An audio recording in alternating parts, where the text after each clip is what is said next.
오늘 주제가 이제 우울증인데, 이제 뭐 제가 이제 우울증이라는 걸 잘 안 붙이려고 좀 신경을 좀 썼어요. 그러니까 이게 너무 병리 쪽으로 가면 우리가 지향하는 어떤 일상생활에서의 이 심리적 그 탐구 이런 게 이제 좀 안 되는. 왜냐하면 정신병리 하면 너무 진짜 특정하게 일부 아픈 분들만 이렇게 얘기하게 되는, 떠올리게 되는 것 같아서, 그거보다는 그냥 사실 이런 세미나라는 게 어떤 심리학을 친숙하게 우리가 이제 대하고 접하자 뭐 이런 차원이니까, 우울하면은 뭐 항상 우리가 겪고 있는 거 아니겠습니까? 뭐 그 지금 이 순간에도 우울과 행복이 반복되는 교차하는 그런 삶을 살고 있는데, 그런 차원에서 이번 시간을 통해서 뭐 꼭 검사를 사용하시는 것 뿐만 아니고, 우리 생활 주변에 있는 그런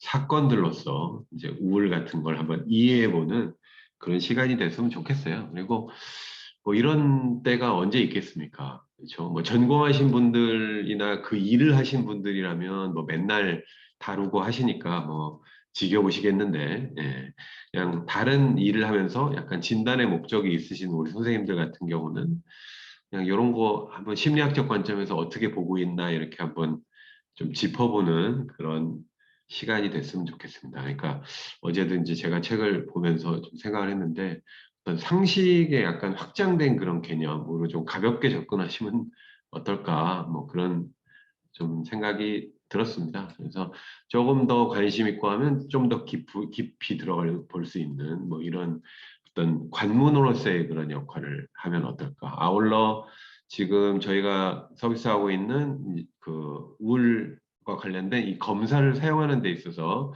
어느 정도 좀 해석이 가능한 그런 역량을 키우자, 뭐 이런 목적도 있는 거고요.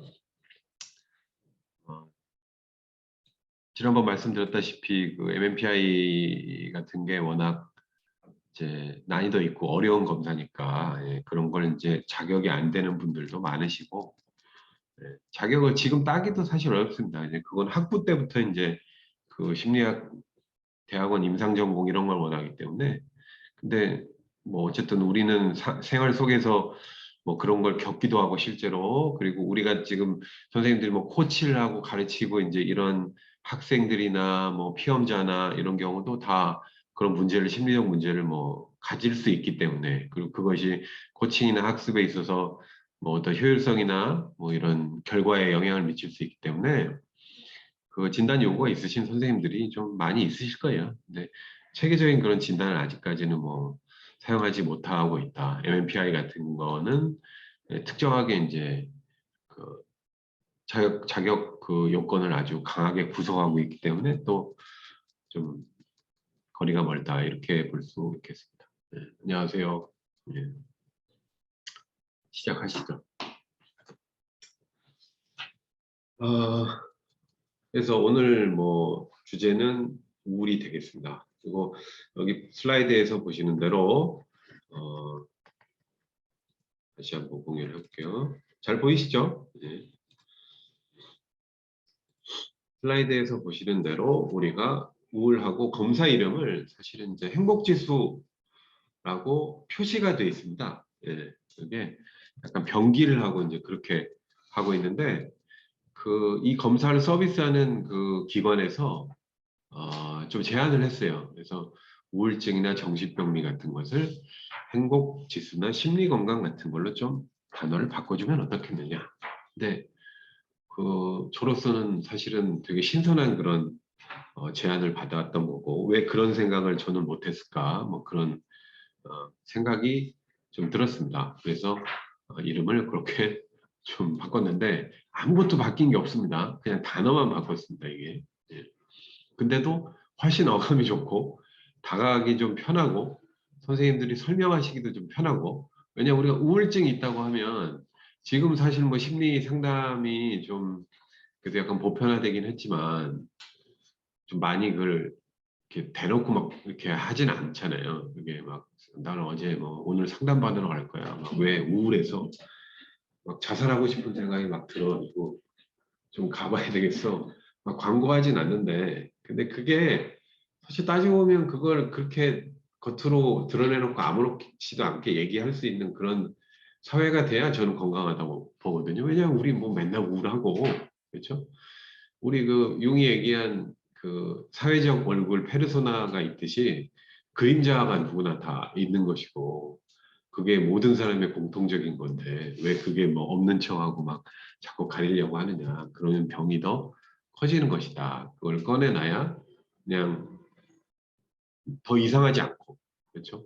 이렇게 객관적으로 좀 볼 수 있고 좀 가볍게 볼 수 있게 그렇게 되기 때문에 그런 얘기를 많이 해야 됩니다. 예, 그래서 내일은 나는 좀 상담을 받으러 갈 거야. 왜? 좀 어렵고 힘든 일이 좀 있어. 그래서 한번 가서 좀 해보고 하면 또 좋아지고 뭐 하겠지. 뭐 우리는 이제 그런 지금 현재 생존해 계신 선생님들은 우리가 그 증상을 통해서 좋아질 거라는 확신을 다 가지고 계실 겁니다. 예, 일종의 그것도 지나가는 일들이다. 모든 생활 사건들이 그렇게 우리는 확신을 하고 있죠.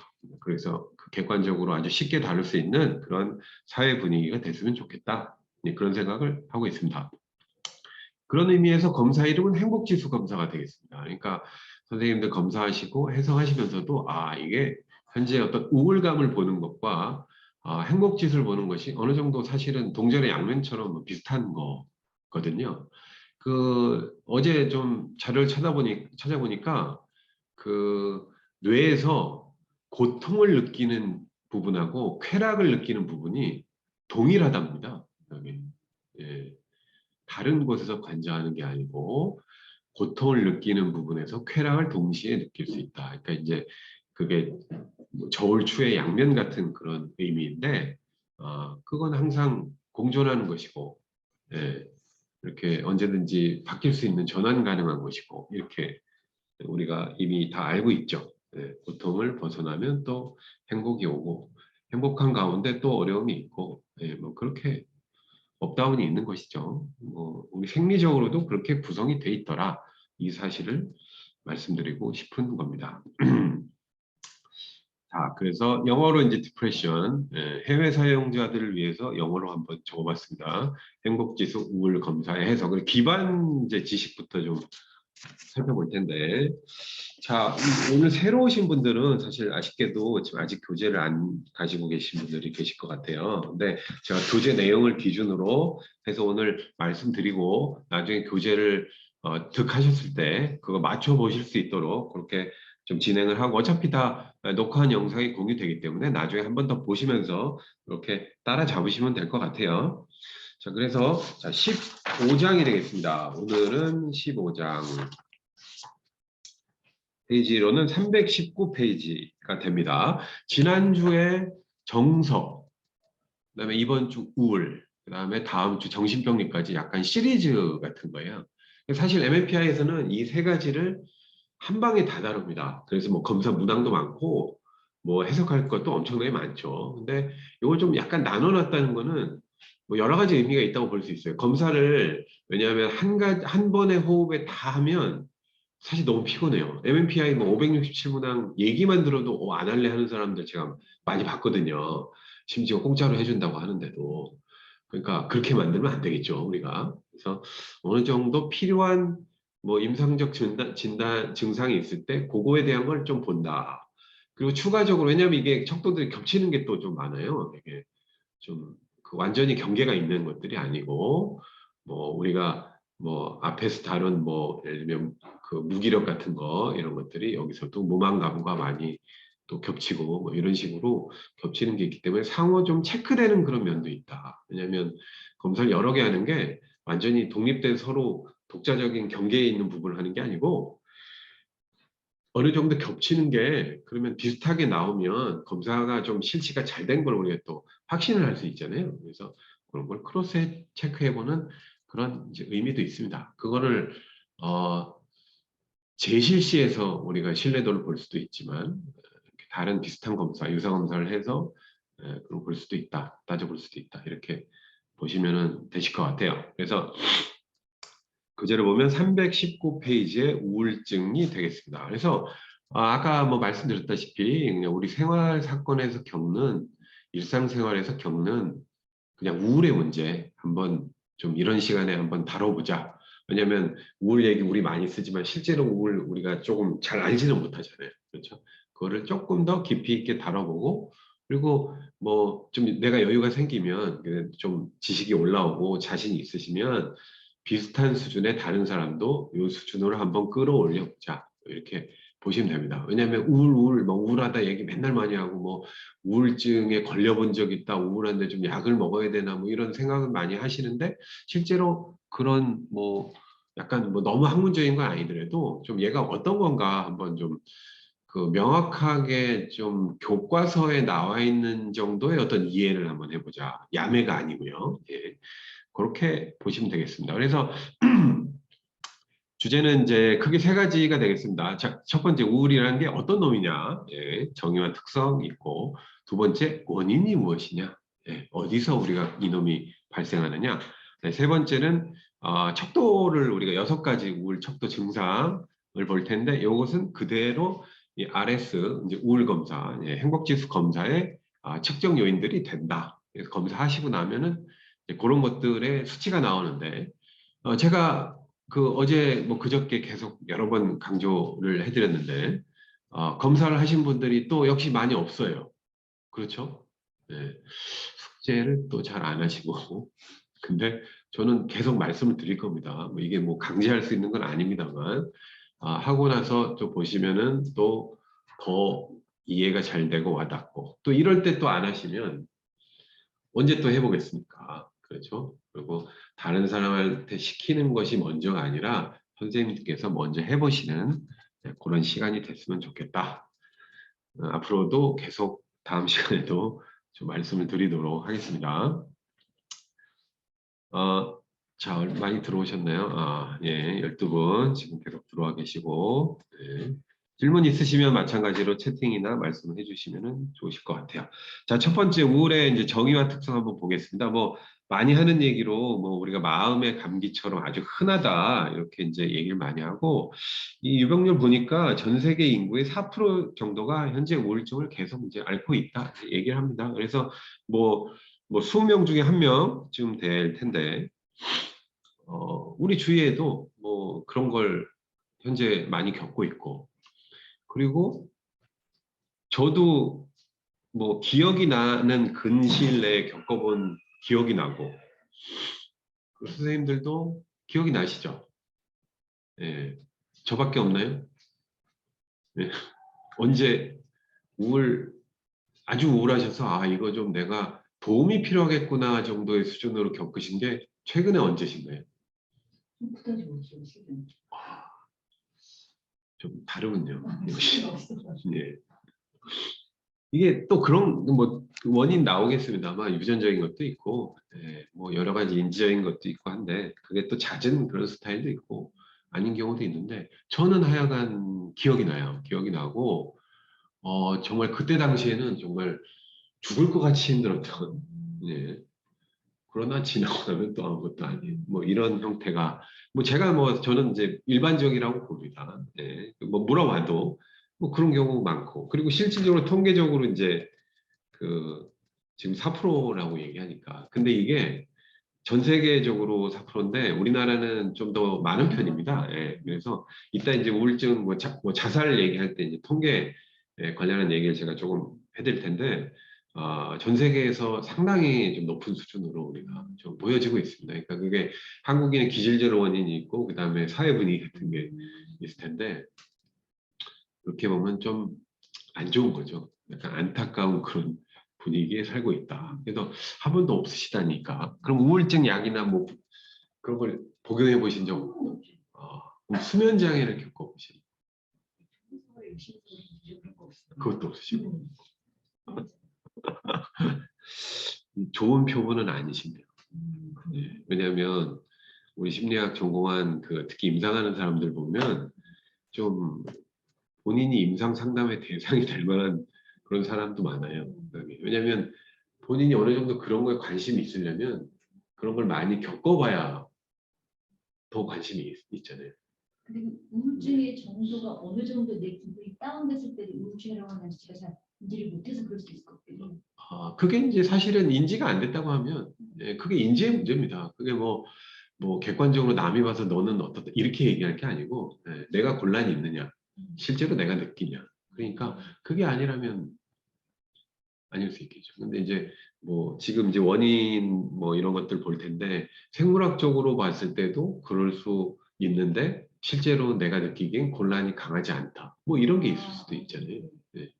그거를 뭐 딱 기준이 뭐 무슨 뭐 세로토닌 수치 몇 이하 뭐 이렇게 할 수 있는 게 아니기 때문에 뭐 그런 부분 좀 개인별로 많이 차이가 좀 난다 이렇게 볼 수 있습니다. 그래서 뭐 학문적으로 볼 때는 우리가 이제 그런 거예요. 그래서 지속적으로 슬픔의 우울감을 느끼고 대부분 활동에 흥미를 잃은 상태다 이렇게 이제 얘기를 합니다. 그래서 분류가 이제 세 가지 분류 방식이 나와 있는데 증상의 어떤 기간에 따라서 네, 그리고 원인이 어디 있는가 그리고 심각도에 따라서 이렇게 세 가지 분류하는 방법이 있는데 우리가 이제 막 공부를 하다 보면 이게 이제 공부하기 위한 그런 이제 이론 살펴보다 보면 좀 그런 게 좀 필요할 수도 있으니까 그거 한번 잠깐 보고 넘어갈게요. 그래서 첫, 번, 첫 번째 이제 증상의 기간에 따라서 이제 정상적 우울과 병적 우울 이렇게 되는데 정상적 우울은 그냥 일상생활 사건에서 조금 기분이 다운되는 정도라고 볼 수 있습니다. 그래서 뭐 그게 그 원인 사건이 사라지면은 다시 원래대로 돌아가는 이제 그런 게 되겠고 우리가 다뤄야 될 건 이제 병적 우울이 되는데 우울한 기분이 기간으로 보면 2주 이상일 때 일반적인 그런 어떤 기준 같은 걸 세워놨는데 2주 이상이 될 때. 근데 저는 경험자로서 말씀드립니다만 좀 선제적으로 하는 게 좋아요. 그러니까 가야 되나 내가 이런 얘기 해야 되나 좀 꺼려지기도 하고 또 그 사람이 또 나를 뭐 알겠어? 여러 가지 생각을 많이 하게 됩니다. 실제로 그런 경우도 있고 근데 그냥 선제적으로 가서 대응을 하시는 게 왜냐면 요새 이제 그뭐 상담도 그렇고 많이 보편화되고 싸지고 정신병원도 주위에 많고 그리고 약들도 특히 제가 말씀드리려고 했던 게 그 우울증을 다루는 정신병리를 다루는 약들이 정말 좋은 게 좀 많이 나온 것 같아요. 그러니까 과거에는 왜 이게 부작용 얘기를 많이 했었잖아요. 근데 요새는 부작용도 없고 그냥 전혀 뭐 기분이 나아지고 이렇게 좀 뭐 약을 사용하는데 뭐 내성이라든지 뭐 이런 것들 뭐 그런 것도 없고 하니까 그 과거 기준으로 봐서 약 너무 많이 먹으면 안 좋다고 해서 어떤 약 먹으면 딴 약 안 먹고 뭐 이러시는 분들 있잖아요. 그냥 이제 약간 올드 스타일입니다. 요새는 약이 많이 발전됐다. 이거 이제 정신과 의사분들이 이제 실제로 이제 해주신 얘기고 그래서 좀 선제적으로 좀 대응을 했으면 좋겠다. 하지만 교과서적으로 보면 병적 우울의 범주에 들어가려면 우리가 증상의 기간이 2주 이상이 돼야 된다. 이렇게 이제 돼 있습니다. 그래서 이런 경우에 이제 인지적으로 왜곡된 사고를 한다 또는 피로감, 흥미감소, 식습관 불균형, 불면증, 죄책감 같은 정도, 신체적 증상 이런 것들이 많고 자살 생각 시도를 하고 뭐 이런 것들이죠. 직무 수행과 일상생활을 좀 320페이지입니다. 지금 우울의 이제 정의부터 지금 우리가 좀 들어가고 있습니다. 그래서 그 정도를 본다. 그럼 우리 그 서정민 선생님은 네. 우울증 당분간 없죠. 지금도 있는 것 같은데. 약간 상반되시는 두 분이 오늘 딱 오셨네요. 네. 근데 점수 한 결과 번도- 너무 잘 나와가지고 깜짝 놀랐어요. 그래요? 응. 지금 상태는 좋으신가요? 안 그럴 것 같은데. 전 지금 상태가 안 좋아요. 검사해보니까. 검사 결과 엄청 우울증 나올 줄 알았는데. 또 느꼈어요. 정신병이요. 이게 그 검사 중에서 우리가 심리검사 여러 종류가 있습니다만 근본적인 기질이나 타고난 거에 의해서 잘 안 바뀌는 거, 뭐 성격 검사 같은 거 이런 게 있고 그때 상황에 따라서 좀 변화하는 그렇죠. 게 있는데 그런 게 이제 이런 병리죠. MMPI 같은 것도 그 스트레스 상황이나 이럴 때 이제 많이 기복이 있고 또 지나면 원래대로 돌아가는 이런 게 있으니까 검사를 좀 이제 해보고 나중에 또 비교해보고 뭐 이렇게 하시면 되겠죠. 그래서 그런 양상이 이제 어떤 변화 이런 게 좀 중요하다 이렇게 볼 수 있습니다. 그래서 아주 좋은 예로 오늘 출석을 아주 잘하셨습니다. 성격은 밝은데 예. 맞아요. 우울증 약간 그 느낌이 그래서 검사 결과가 예. 나왔어요. 그래요. 맞아요. 이게 밝은데 명암이라는 게 있으니까 맞아요. 뭐 아까 얘기했듯이 우리 융의 그 페르소나와 섀도우는 아니면 고래 깊이가 같다. 왜냐하면 이제 페르소나를 과하게 쓰는 사람일수록 섀도우도 강하다. 뭐 그렇게 볼 수 있을 거거든요. 맞아요. 예. 근데 그냥 선생님처럼 그냥 늘 즐거운 사람도 있을 수 있겠죠. 별로 그런 걸 쓰지 않고. 네, 이게 다. MBTI는 뭐라고 하셨죠? V형. 아, MBTI요? 네. ENFP인가요? 비슷비슷해요. 비슷비슷하시다. 예. 거의. 우리 서재현 선생님은 I, INTP인데요. INTP. 일할 때 조금 바뀌어요. 그러니까 일할 때만 어떤지 봤던지 T가 강하고 평소 생활 보면 또 F고 약간 그렇게 네. 일부러 나눠서 해봤거든요. 네. 수우파에 그 모니카 선생님이 뭐 일할 때 무슨 형 이렇게 평상시에 무슨 형 이렇게 돼서 저도 그렇게 해봤더니 예. 다르더라고요. 맞아요. 그렇게 가정해 보면 됩니다. 아니 문항이 설계가 자체가 다른 걸 해보시면 되는데 사실 INTP가 상당히 골치 아픈 유형입니다. 그게 확실히 확정적으로 할 수 있을지 모르겠지만 좀 이제 생각이 변화가 좀 많고 예 그렇게 얘기합니다. 제 개인적으로는 16개 유형 중에 제일 엉뚱한 스타일이 INTP 맞아요. 예, 라고 저도 이제 ISTP니까 좀 많이 이해하는 게 있어요. 그래도. 좋아하는 사람 앞에 있을 때 S형 강해져요. 아 그래요? 좋아하는 어. 사람한테는 계속 관찰하게 되고 아 그렇게 되더라고요. 그러니까요. 이게 상황이나 어떤 이 그 대인 이제 상대가 누구냐에 따라서도 좀 바뀌는 면이 좀 있는 것 같습니다. 자, 그래서 이제 증상의 기간은 그렇게 보고, 그다음에 원인은 이제 뭐 당연히 외부적 원인이냐 내부적 원인 이렇게 나누겠죠. 그래서 외인성은 뭐 외부 사건, 뭐 실직, 이별, 뭐 사고, 뭐 그런 사고들, 외상 사건들. 제가 겪은 일도 최근에는 외연적인 것 같아요. 외인성과 내인성은 어, 유전적 성향하고 예, 유전적입니다. 있을 것 같아요. 저는 그게 더 크다고 생각을 해요. 그러니까 뭐 물론 이제 케이스마다 다르겠지만 그 모든 정신병리에서 뭐 성격도 그렇고 인간의 심리적 구성은 기본적으로 타고나는 거에 영향이 상당히 강하다. 뒤에 이제 쌍둥이 연구 얘기가 나오는데 그게 유전적 기질이 비슷하면 기질이 비슷해지는 거니까 양상이 비슷하면 그 유전 원인이라고 보는 게 맞고 환경 요인이 크다고 하면은 그게 서로 이제 다른 환경에 있을 때 달라져야 되는데 뭐 그런 것들을 이제 볼 수가 있죠. 근데 뭐 뭐니 해도 유전 기질이 거의 좀 많은 부분을 이렇게 결정시킨다라고 볼 수가 있을 것 같아요. 왜냐하면 우리가 뭐 외부적으로 타고나는 키, 뭐 예를 들면 피부색, 뭐 몸무게, 뭐 눈동자 색깔, 뭐 무슨 손의 모양 이런 것들 다 타고나는 건데 어딘가에도 그 마음의 어떤 그런 걸 결정하는 그런 게 있지 않겠습니까? 그리고 MBTI 같은 경우 예를 들면 외향과 내향은 신경계통의 차이라고 얘기하거든요.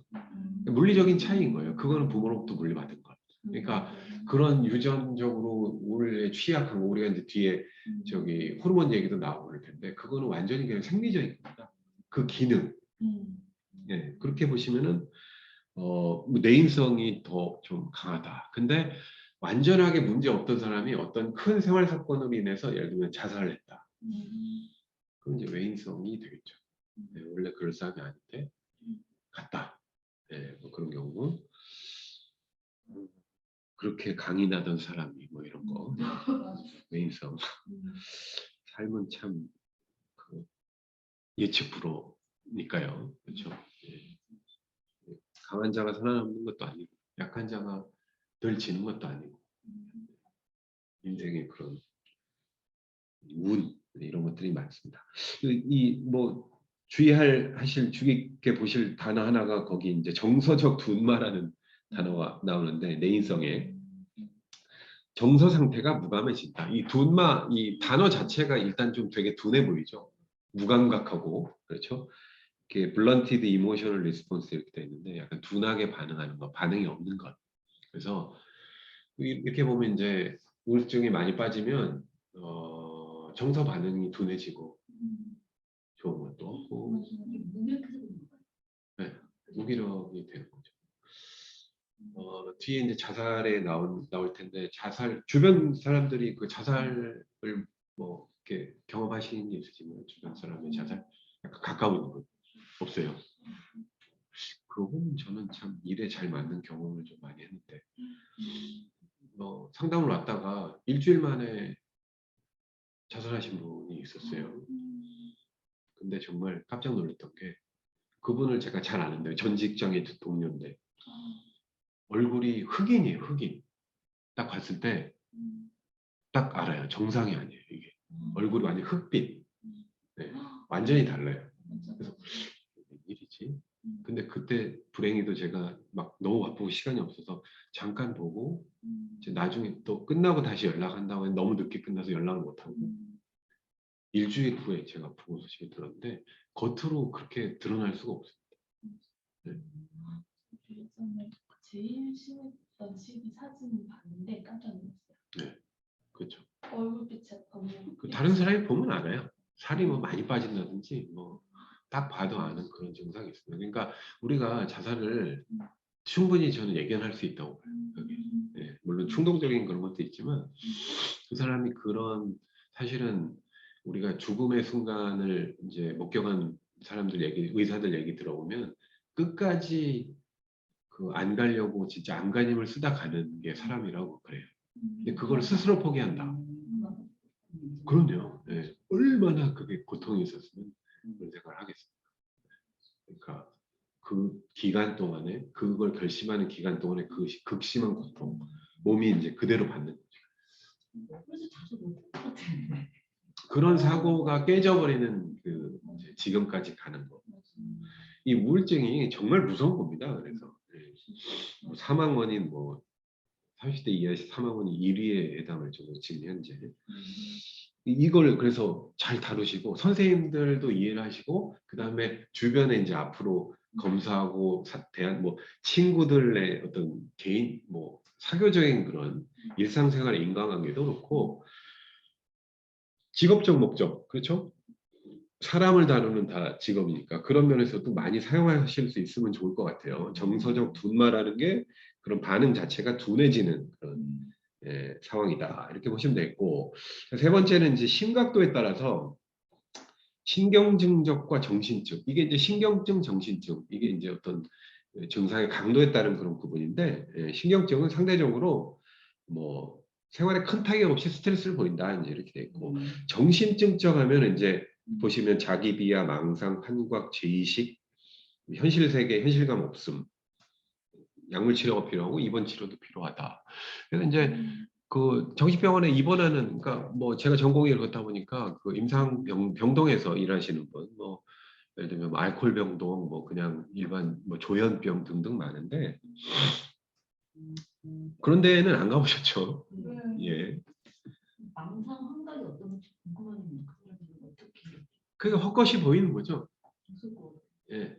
그게 근데 그게 뭐 완전히 생활과 유리됐다 이런 건 아니고 제 생각에는 계속 이제 말씀드리지만은 그 인지적 왜곡 중에 다른 사람이 무슨 얘기를 하고 있으면 나에 대해서 욕을 하는 것 같다 이런 그런 사고가 있거든요. 인지적 왜곡 그게 아주 강하다고 생각해요.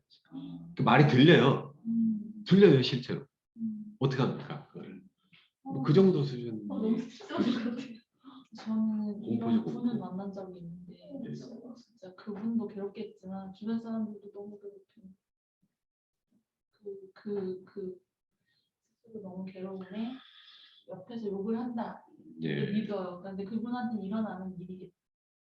예. 그러니까 이 성격 장애 수준, 그러니까 이게 정신병까지는 아니지만 성격 장애 수준부터 해도 그 본인 고통뿐만 아니고 주변 사람들까지 느끼는 고통이 어마어마합니다. 그거는 이제 안고 가줘야 돼요. 우리가 가족이다 그러면 안고 가야 되고 사회에서 만난다. 저는 가급적 피해 주는 게 좋은데 왜냐하면 그냥 일반 사람들의 반응으로 보면 그 사람들한테 적대시할 수밖에 없어요. 왜냐하면 피해를 주기 때문에. 네, 그러면 그 사람한테도 도움이 안 되고 이거 아는 사람들이 개입을 해야지 일반적 개입은 이제 그 싸울 수밖에 없거든요. 예, 배척하고 그렇게 되면 그 사람은 더 안 좋고. 예. 만약에 진짜 막 이런 가정을 생각해 보면 막 진짜 미운 사람이 회사에서 막 싫어가지고 막 맨날 뒤에서 욕했는데 그 사람이 자살했다고 생각해보세요. 이건 또 얼마나 또 미안하겠습니까? 예. 막 죽었으면 좋겠어 했는데 진짜 죽었어. 이게 그런 게 있을 수 있는 거거든요. 예. 이게 다 심리학이 해결해야 되는 그런 문제예요. 우리가 사회가 편해지면 이제 이따 뒤에서 이제 아까 말씀드릴 겁니다만 사망 원인 1위가 자살이라는 게 다른 사망이 줄어들기 때문에 그런 거예요. 자살이 많이 늘린다기보다는 사고 사망이라는 게 사회가 발전하면 이제 안전장치가 많아서 좀 줄어들잖아요. 그래서 이제 요게 많아지는 거고 그게 부유한 사회 뭐 장치가 있는 사회는 결국은 사람의 마음에 대한 그 치료가 이제 잘 되는 거잖아요. 세심하게. 그래서 막 우리 집 앞 곳곳에 이제 그러니까 상담센터가 생기고 언제든지 가서 얘기할 수 있고 예. 그렇게 되는 이제 그 단계를 가고 있다. 우리가 물론 선진국이 된 것 같아요. 요즘 보면은 막 되게 이게 좀 어디 내놔도 좀 부유하고 괜찮은 정도 수준이 되는데 초강대국은 아니잖아요. 그렇죠? 예. 그 정도 수준에 가기 위해서는 이런 심리학적인 어떤 인프라가 좀 많이 있어야 된다. 그렇게 볼 수 있습니다. 그래서 뭐 신경증과 정신증 이렇게 이제 심각도에 따라서 그렇게 구분을 한다. 이렇게 보시면 되겠고요. 그다음에 원인 한번 가봐. 특성 이제 321페이지 오른쪽에 특성 보면 몇 가지가 있어요. 남성보다 여성이 더 많다. 예. 그리고 발달 시기 청소년기와 노년기에 많다. 이렇게 돼 있고 재발 가능성이 높다. 이렇게 돼 있습니다. 여성이 많은 것은 뭐 공감하시나요? 모르겠어요. 뭐 통계적으로 여성이 우울증 훨씬 더 많다고 해요. 근데 재밌는 건 자살자는 남자가 훨씬 많아요. 네. 표현을 안 쓰는 거 아닌가요? 그러니까 저 지금 그래서 그러니까 아니에요. 이 뒤에 답이 나옵니다. 약간 궁금하게 제가 놔둘게요. 생각을 좀 해보세요.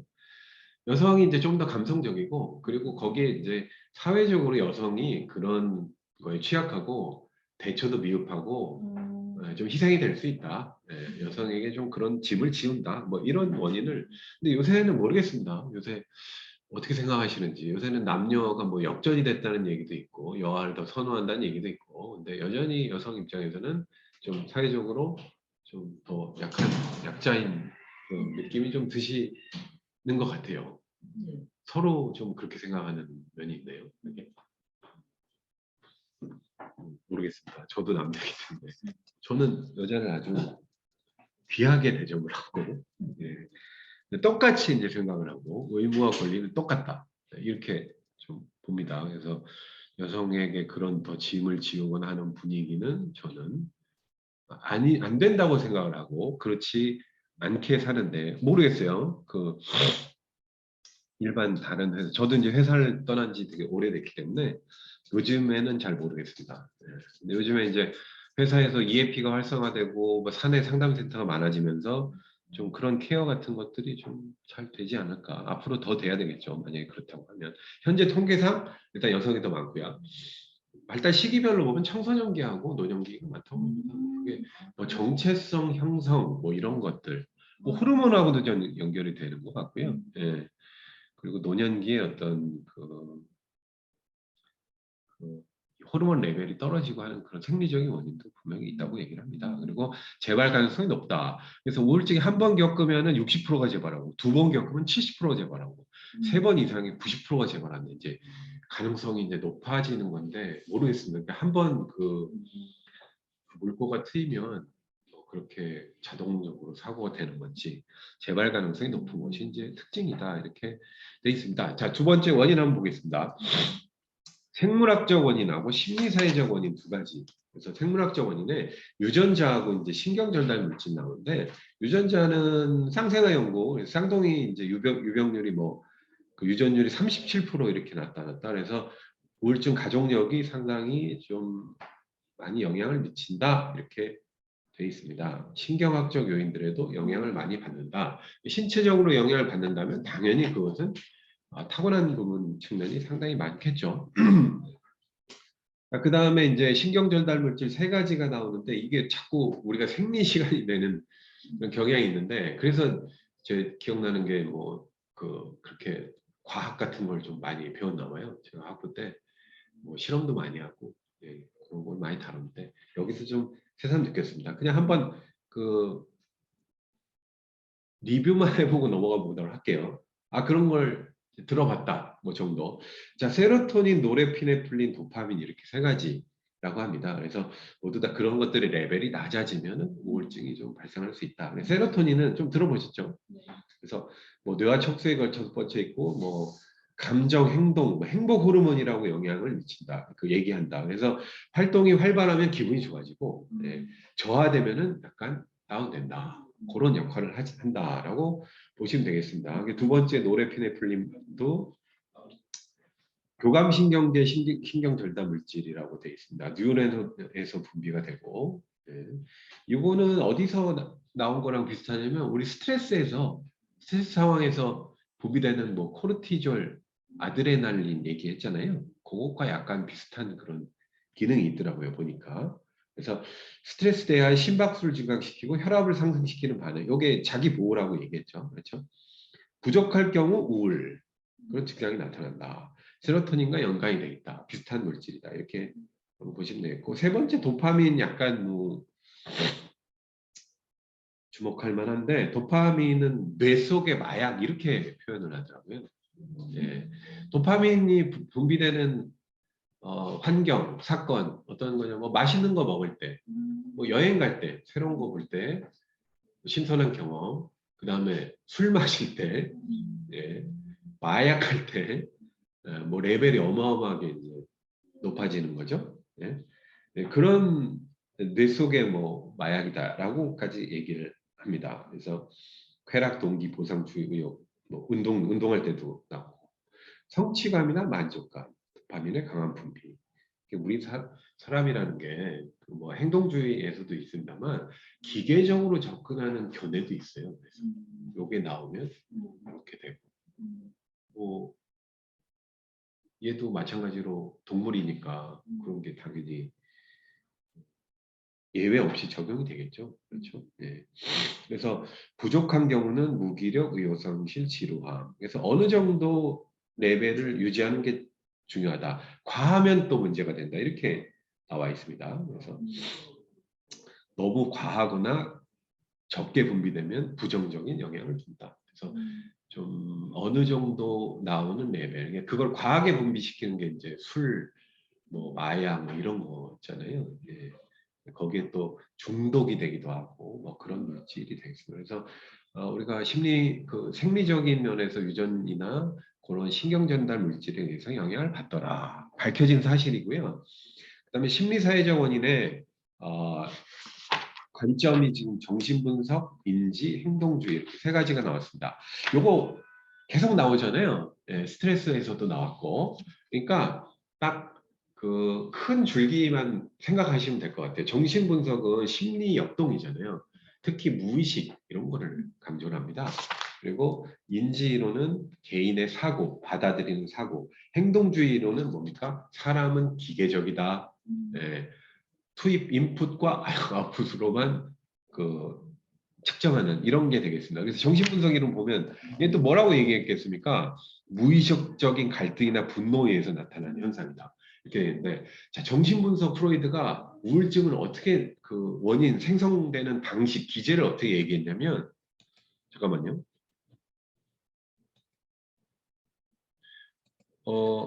지금 이 공유 화면 안 보이시나요? 이렇게 하면 보이시나요? 이게 나은가요?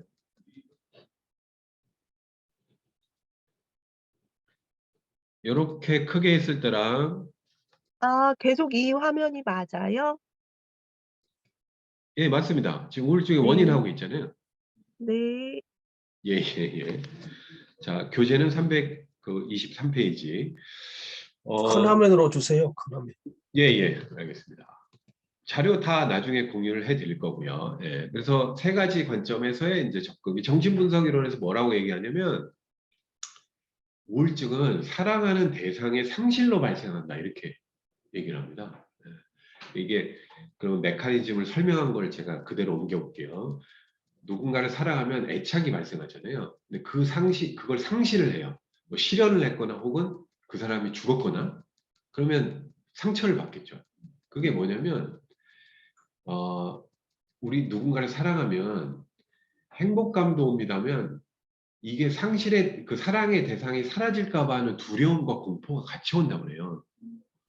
그렇지 않습니까? 왜냐면 내가 가장 사랑하는 사람은 나에게 없어지면 나에게 가장 큰 타격을 줄 수 있는 사람이 되는 거예요. 실제로 그렇죠. 사라졌다고 생각했을 때 그 분노가 자신으로 온다는 거예요. 그게 우울증의 원인이 된다고 얘기를 합니다. 무의식적으로. 어떻게 동의하십니까?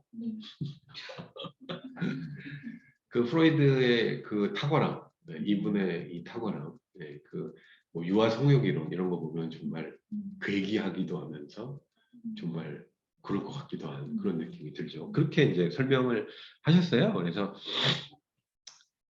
뭐 그런 상실이 현실적일 수도 있고 그냥 가상일 수도 있지만 그런 상실로 인해서 우울증이 발생한다. 무의식적으로 그렇다는 것이고 초자 이게 도덕관념을 관장하는 자죠. 그래서 본인에 대한 실망감, 좌절감, 불신, 죄책감 뭐 이런 건데 내 기준이 높은데 난 이거 왜 이거밖에 안 되지? 뭐 이런 걸 수도 있고 그렇죠. 그리고 내가 어떤 사고를 의도치 않은 사고로 누구를 죽였어요. 죽게 만들었어요. 죄책감. 그로 인해서 또 발생할 수 있다. 예를 들면 예전에 세월호 사건이 있었을 때 그 학교 교감선생인가요? 네. 예, 자살하셨잖아요. 예, 그분은 죄책감에 의한 자살이 되겠습니다. 스스로 자기 처벌에 의한 거는 이제 자기 기준 때문에 뭐 그런 경우가 많겠죠. 그렇죠? 그래서 좀 기제가 좀 달라요. 그러니까 우리 사례를 보면은 좀 이해가 좀 많이 가능한 것 같아요. 뭐 우울증과 애도의 차이를 구분했다. 그 밑에 그렇게 돼 있고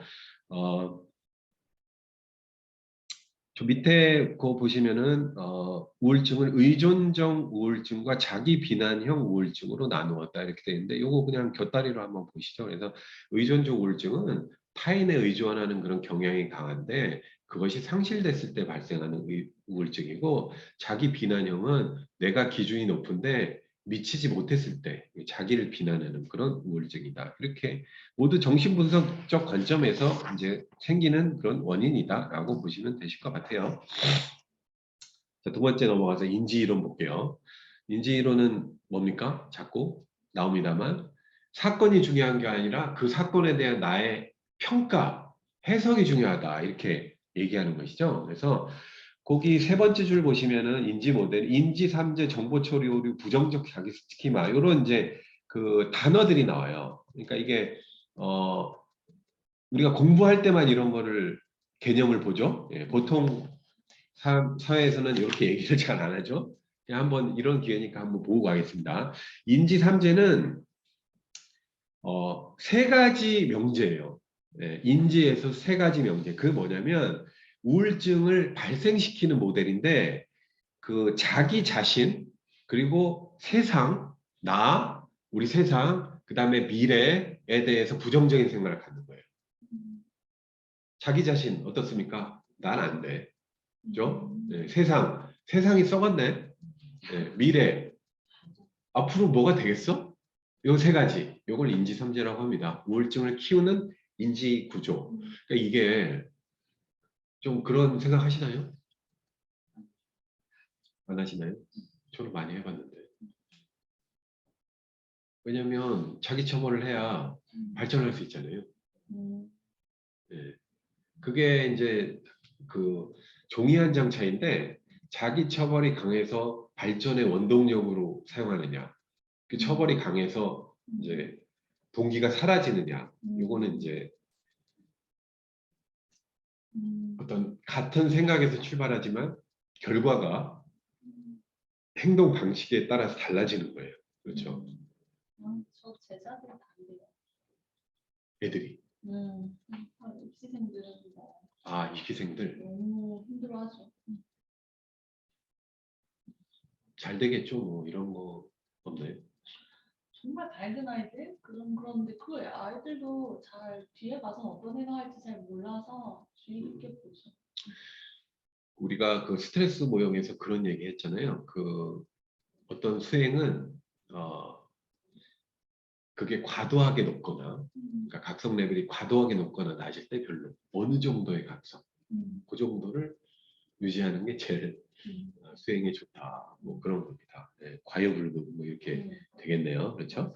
근데 인지 삼재는 세 가지에 대한 부정적인 그 인지 그 자동적 인지인데 그것도 그다음에 이제 뭐 정보 처리의 오류, 부정적 자기 스키마 이렇게 했는데 정보 처리 오류는 인지적 왜곡, 자동적 사고는 어떤 사건이 발생하면 내가 즉각적으로 그냥 인위적으로 생각해 보려고 하는 게 아니고 그냥 즉각적으로 반응이 나타나는 사고예요. 그래서 비합리적 신념을 유지한다 이렇게 되는데 그런 것들로 얘가 선택적 집중, 과일 반화, 과장과 축소, 개인화 이런 것들이 있대요. 근데 그 사실 따지고 보면 비슷한 겁니다. 예, 같은 얘기인데 그냥 나눠서 생각해 본 거예요. 선택적 집중은 나쁜 거에만 집중하는 거예요.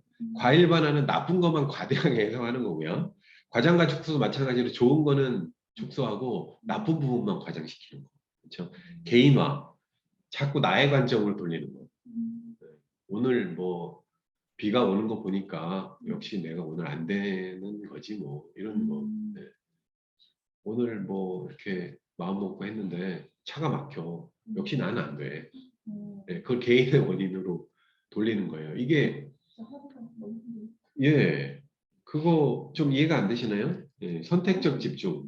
야, 이게 안 되는 거 보니까 99개 잘 되는데 하나가 안 됐어. 이게 계속 문제가 될 것 같다. 이게 참 어찌 보면 완벽주의 같은 것일 수도 있는데 그렇죠? 예.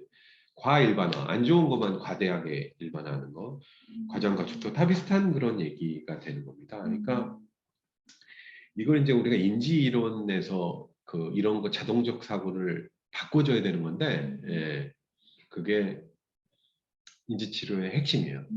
근데 사람마다 이제 그렇게 받아들이기 시작하는 거예요. 근데 그게 이제 유전적인 걸 수도 있고, 그렇죠. 예. 오히려 그게 자존감을 향상시키기 위한 그 숨겨진 기제일 수도 있어요. 그러니까 예를 들면 뭐 야, 요번에 뭐 전교 5등 했는데 수고했다. 아, 그 정도는 안 좋죠. 저는 그렇게 했는데 뭐 1등 해야죠. 뭐 이런 거.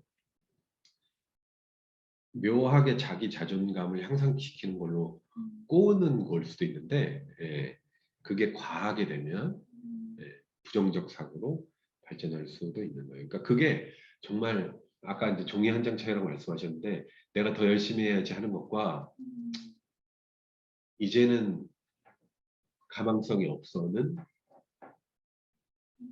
큰 차이가 아니었을 때 그러니까 우리가 어떤 생활 사건에 있어서도 대부분은 잘 극복하지만 예, 어떤 경우 세게 타격을 받는 게 그게 뭐 사건이 뭐 대단하게 달라서 그런 것도 아니고 예, 뭐 겪을 수 있는 사건인데 타격이 심대하게 오는 그런 경우 그리고 과거에 비슷한 사건에서 잘 이겨냈는데 이번엔 좀 힘든 경우 뭐 있을 수 있잖아요. 예, 그런 게 다 조금의 차이기 때문에 뭐 사람은 정말 세심한 그런 주의가 좀 필요합니다. 그래서 자살하는 사람도 집안에 있다가 화장실 들어가서 자살을 하는데 그걸 못 막는 거는 그 항상 그럴 수 있다.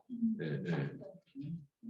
그게 정말 실수로 그렇게 발생할 수 있다. 네. 그 정도 일에 왜 그래가 그 사람한테 그 정도가 아니다. 항상 그렇게 좀 생각을 하는 게 좀 중요할 것 같습니다. 인지 왜곡 이런 게 한순간에 그 다른 행동으로 좀 촉발될 수 있기 때문에 그렇습니다. 행동주의 이론은 뭐라고 했습니까? 인풋과 아웃풋. 사람 속 안에서 이루어지는 구체적인 정신작용은 나는 잘 모르겠다. 자극과 반응으로만 설명을 하겠다. 그래서 행동주의 이론에서는 칭찬, 보상. 그렇죠? 뭘 했어요? 자, 칭찬, 긍정, 보상, 처벌, 어떤 부정적인 것 이런 식으로 이제 반응을 시키는 그래서 그걸 많이 이제 칭찬이나 보상 같은 걸 많이 경험해 보지 못했을 때 우울증에 빠질 수 있다 이렇게 되는 거죠. 그래서 이제 어린 시절에 그런 부모와의 관계에 있어서도 그 긍정적인 그런 보상 그런 게 좀 많이 와야 아무래도 예 그렇게 보는 거예요. 예. 그게 이제 행동주의 이론이다. 그래서 자 잠깐 또 정리를 해보면은 우리가 지금 원인으로 생물학적인 것과 심리사회적 원인, 단골로 나오는 정신분석 모델, 인지 모델, 행동주의 이렇게 알아봤습니다. 잠깐만요. 여기 채팅이 또 아, 도파민. 아까 잠깐 얘기했는데 인지기능과 역유자 모양이라는 게 그러니까 너무 도파민이 높거나 너무 낮거나 했을 때 인지가 떨어지고 적당히 각성됐을 때 높아진다. 요 얘기를 한 겁니다. 예.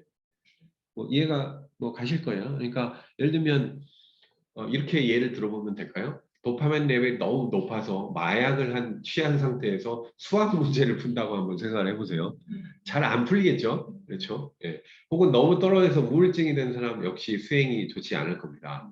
그런 경우에 이제 인지 기능이 부정적인 영향을 받으면서 낮아진다. 어느 정도의 중간적인 각성 상태에서 이제 그 수행이 좋다, 인지 기능이 원활하다라고 보시면 되실 것 같아요. 자, 그렇게 이제 살펴봤습니다. 자, 예. 질문 있으시면 계속 말씀을 하시고요. 예. 자, 이제 증상을 한번 보도록 하겠습니다. 증상. 지금 시간이 지금 11시쯤 됐는데.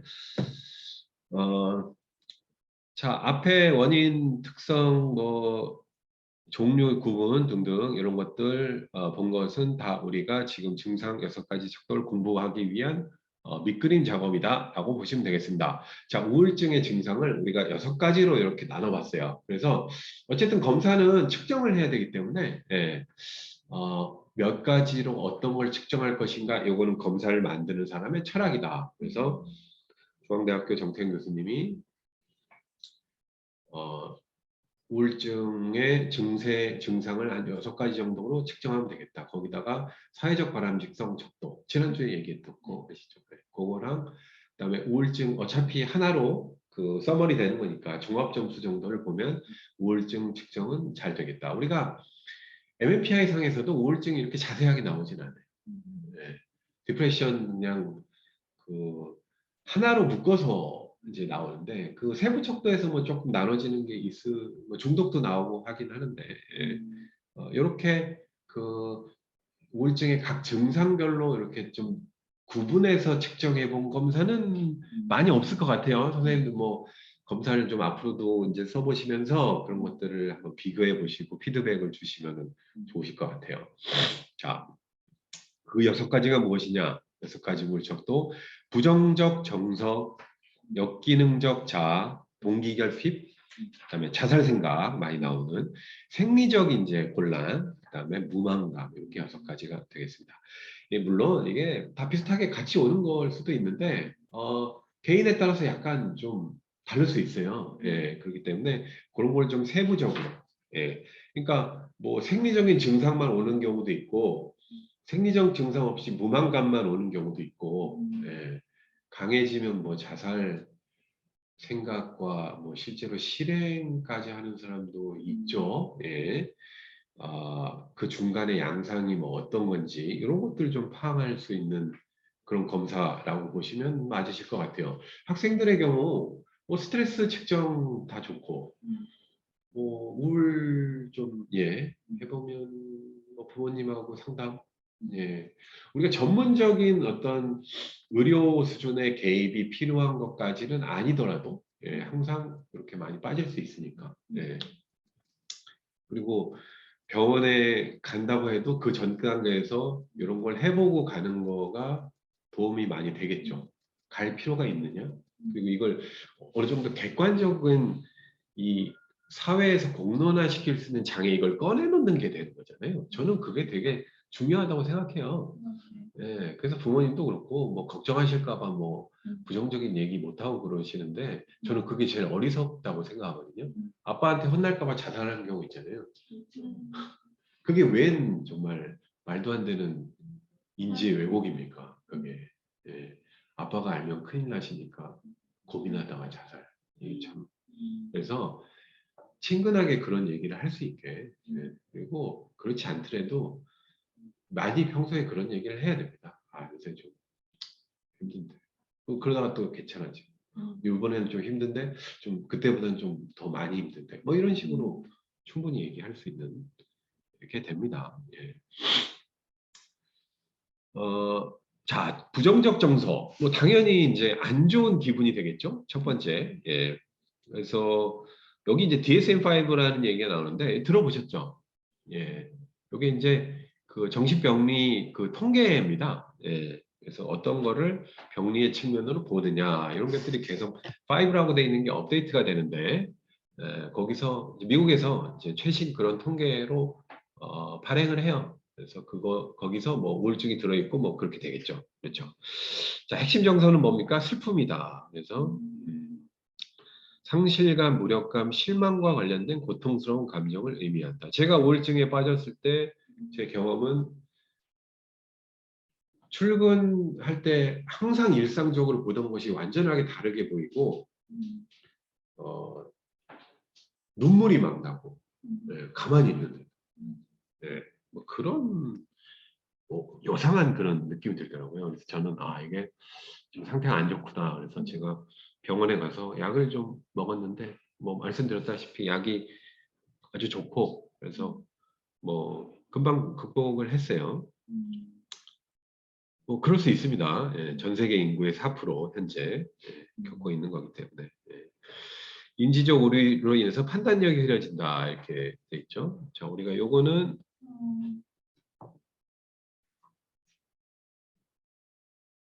자, 여기 보시면은 이제 부정적 정서부터 이렇게 6가지 이제 서머리를 보시면 되겠습니다. 그래서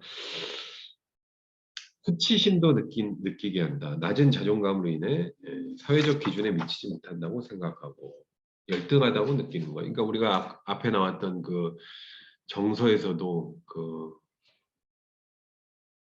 열등감 우리가 다뤄봤었죠. 마지막 거. 다 같이 연결이 돼 있는 겁니다. 지극히 주관적인 것이고 객관적인 근거 없이 나타나는 현상이다. 그러니까 아니 저런 사람이 왜 저러지?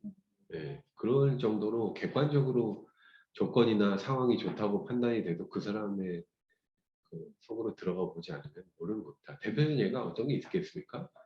이건희 회장의 막내딸이 미국에서 자살한 사건, 뭐 이런 것들 그냥 쇼킹한 사건이죠. 그 당시 그 사람 재산이 얼마인지 아세요? 한 3조 원 좀 넘었다고 그러더라고요. 3조. 그래서 그렇게 조가 막 우습게 뭐 나타나오는데, 그랬어요 실제로 팩트가. 그런 사람이 자살을, 우울증을 주관적인 거다라고 보시면 되겠습니다. 그러니까 이게 행복이라는 게 그게 또 돈으로만 또 할 수 있는 건 아닙니다. 저는 돈과 인간관계 이렇게 둘 중에 뽑으라면 그 인간관계에서 느끼는 행복. 왜냐하면 돈을 벌면 그걸 찾아가게 돼 있거든요. 그래서 관계에 의한 행복이 돈보다 더 행복감을 준다. 이렇게 공식적으로 그렇게 심리학적으로 결론이 난 그런 사항이다. 이렇게 보시면 될 것 같아요. 두 번째 보시면 정신운동 증상 이렇게 좀 생소한 그런 단어가 나와 있는데 정신운동 증상은 보시면 정신운동 초조와 정신운동 지연으로 나타난다 이렇게 되어 있습니다.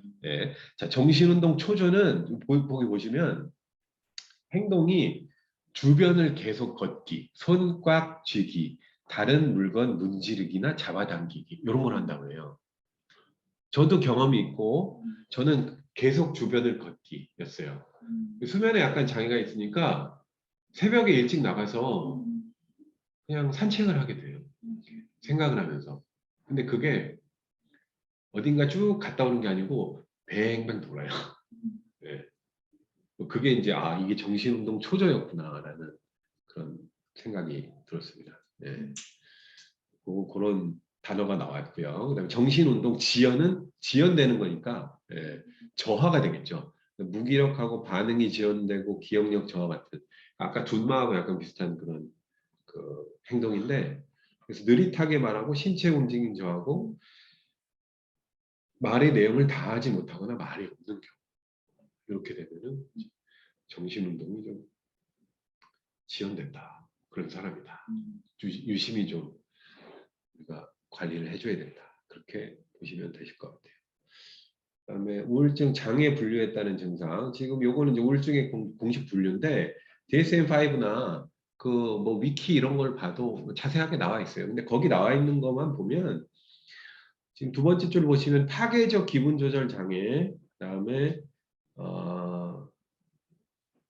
주요 우울 장애, 그렇죠?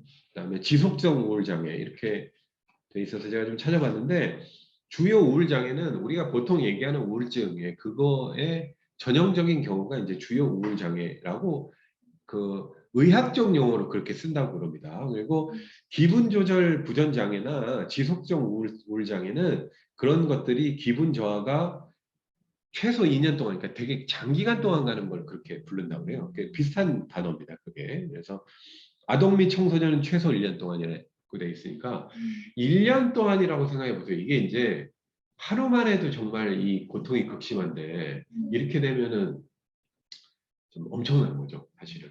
네, 1년 이상 그런 비슷한 느낌이 간다. 자살을 왜 하는지 이해가 가요. 네, 그 정도면 그렇죠. 그렇게 이제 구분이 돼 있고 그러니까 물질 약물로 유발된 우울 장애라고 있습니다. 네, 그것은 이제 그 중독과 금단과 관련이 있는 것이고 이게 뭐 마약이 대표적인 경우입니다만 우리는 뭐 마약을 해보지는 않으셨잖아요, 그렇죠?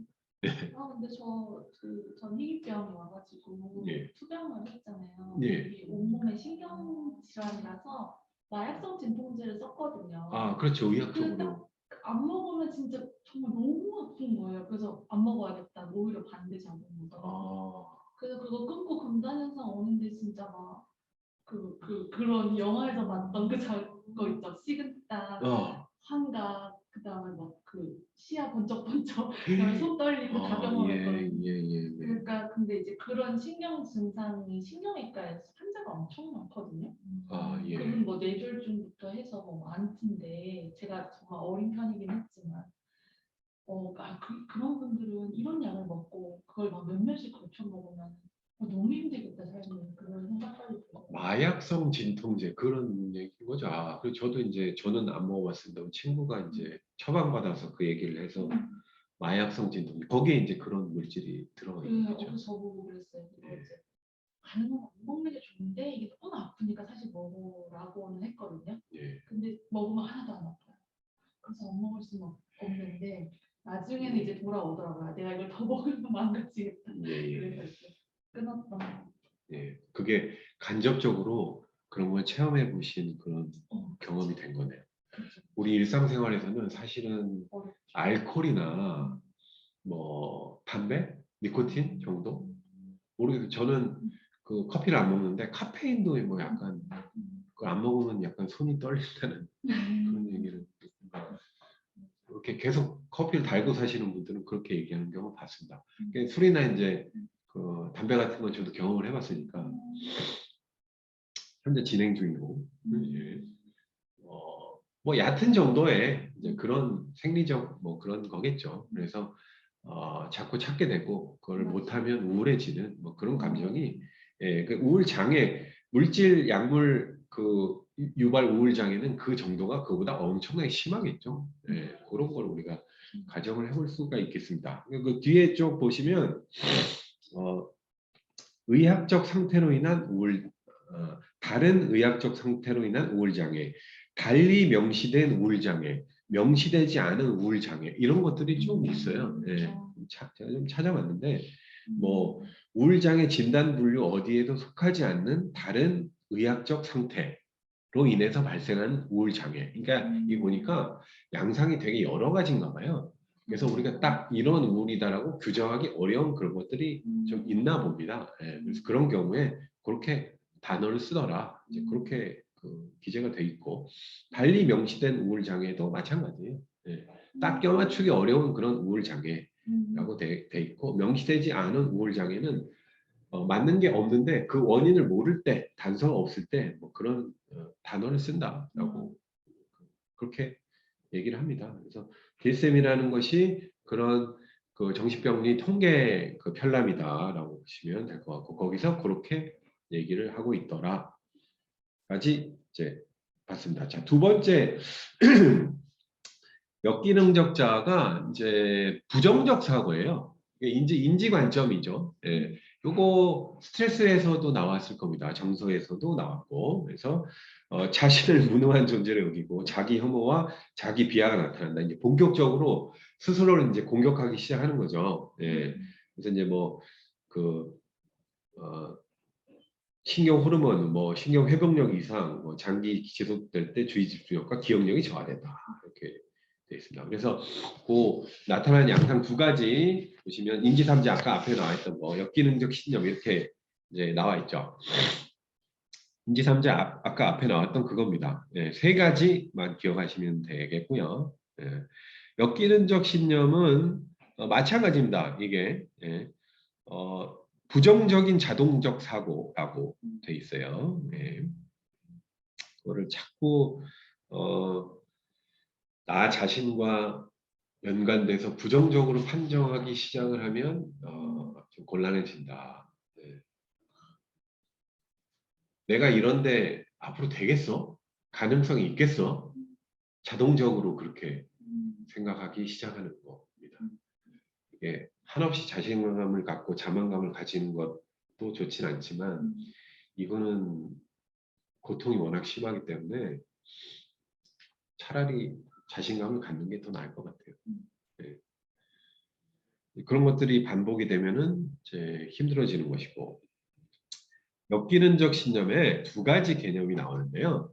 핵심 신념과 중간 신념 이렇게 두 가지가 이제 나옵니다. 그래서 핵심 신념은 근원적으로 원래 형성된 거고 그 중간 신념은 그걸로 인해서 파생된 거예요. 그러니까 지금 거기 핵심 신념은 얘가 뭐 그런 게 나와 있어요. 어린 시절의 경험이나 주 양육자의 관계.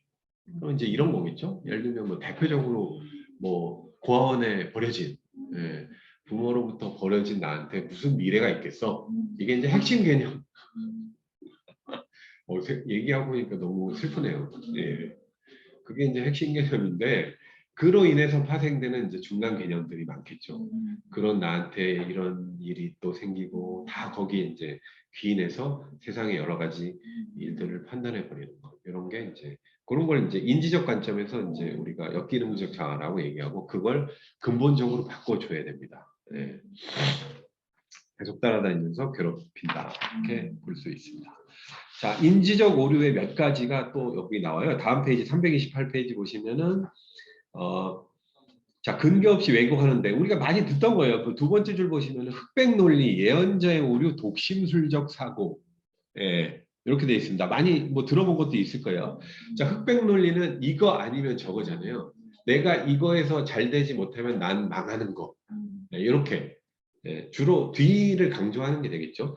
흑백 논리 사고, 인지적 오류, 우울증 발생시키는 그런 자동적 사고가 되겠고 예언자적 오류는 과잉 일반화가 먼저 나오네요. 그렇죠?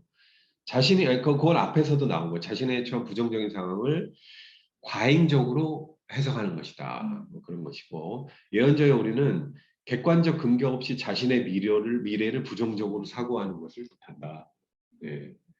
지금 이렇게 잘못됐으니까 내일도 마찬가지겠지. 이번에 시험 잘못 봤으니까 뭐 그게 뭐 크게 달라지겠어 내가? 공부를 내가 이렇게 하는데 뭐 달라지겠어? 이렇게 하는 게 바뀔 수가 있겠어? 그게 안 되는 한 또 마찬가지지 않겠어? 예언하는 겁니다. 계속 예언자의 오류. 독심술적 사고 그게 아까 얘기한 그런 거하고 비슷한 거죠. 그러니까 저 사람 나를 싫어하는 게 분명해. 나를 자르려고 하는 게 분명해. 나에 대해서 안 좋은 평가를 하는 게 분명해. 나의 교과를 안 주려고 그런 생각을 하고 있는 게 분명해. 독심술적 사고. 망상의 전 단계가 되는 겁니다. 근데 그 다른 사람이 같은 공개된 자리에서 귓속말을 할 때 느끼는 어떤 약간 비합리적인 인지적 왜곡 같은 거는 자주 발생하는 거기 때문에 예, 그런 거에 입각해서 보면 충분히 그게 그럴 수도 있을 거라고 봐요. 근데 그게 또 멀쩡하다가도 상태 안 좋을 때는 다르게 받아들일 수 있고 예, 그게 여러 번 노출되면서 더 안 좋아질 수도 있고 그렇거든요. 예, 그런 잘 잡아줘야 됩니다. 설명을 잘 해줘야 됩니다. 그것이 예. 인지치료는 다 말로 하는 거예요. 네, 말로 해요. 그걸 다. 네. 그거를 그렇게 생각한다는 것을 파악을 하고 그 사고 구조를 자동적 사고를 왜곡하는 것을 바꿔주기 위해서 노력을 하는 인간가 거죠. 없이는 어려운 거. 상담자가 하는 일이 주된 일이 그겁니다. 이게 전부 다 나만의 오해인 거잖아요. 어찌 보면. 그렇죠. 그렇죠. 아니라면. 네, 그걸 대화를 풀어야 된다는 얘기잖아요. 그 맞아요. 사람의 생각을 바꾸기 위해서. 그렇죠. 끊임없이. 예. 아, 얼마나 대단한 일입니까? 그게. 그리고 그걸로 실제로 치료가 되면 네, 그 사람이 그 인생에 어마어마하게 큰 기여를 한 게 되는 거죠. 그렇죠. 자살도 방지시킬 수 있는 사람 살리는 거잖아요. 일이죠. 네. 심리학의 그 위대한 영향력 네. 대표적으로 느낄 수 있는 그런 겁니다. 자, 세 번째 이제 동기적 결핍. 자, 양상을 이제 잘 보시면 요거는 나한테 요게 있었어. 뭐 요건 아니야. 뭐 있을 수 있어요. 그렇죠? 자, 동기 결핍은 이제 뭐 무기력과도 관련이 있다 이렇게 돼 있죠. 근데 거기 이제 재미있는 공식 하나가 나오는데 동기 공식과 학습된 무기력. 학습된 무기력은 우리가 앞에서 나왔었죠. 그렇죠? 또 나왔습니다. 동기 공식은 동기 이퀄 예상 곱하기 결과의 영역이다. 이렇게 돼 있습니다. 네. 동기가 좋아지려면 결과를 예상을 잘 해서 그건 예상이고 예측을 하는 거고 기대를 하는 거고 실제로 결과가 나왔을 때 그게 긍정적이냐 이러면은 동기 자체가 커져요. 그럼 반대로 이게 뭘 잘 되겠어? 예상 그렇죠? 실제 결과도 안 좋았다. 그 동기 결과가 떨어지는 거죠. 그래서 그 로건의 동기 공식이라는 게 동기 이퀄 예상 곱하기 결과다. 이렇게 재미있는 공식을 마련했습니다. 예. 당연히 우울증 가진 사람은 그 보상에 대한 예상을 뭐 낮게 하겠죠. 보상에 대한 예상이 낮고 처벌에 대한 예상이 높다고 그래요. 그래서 이게 또 나한테 뭐 오겠지 뭐 이렇게 되는 거예요. 네. 또 뭐 내 차지지 뭐 이렇게 꼴찌가 뭐 나지 뭐 이렇게 오늘도 뭐 글렀네 뭐 이러고 이제 참 슬픕니다. 그게 예. 우울증 있는 사람은 새로운 직장 승진과 같은 일을 할 때 동기부여 결핍을 보인다.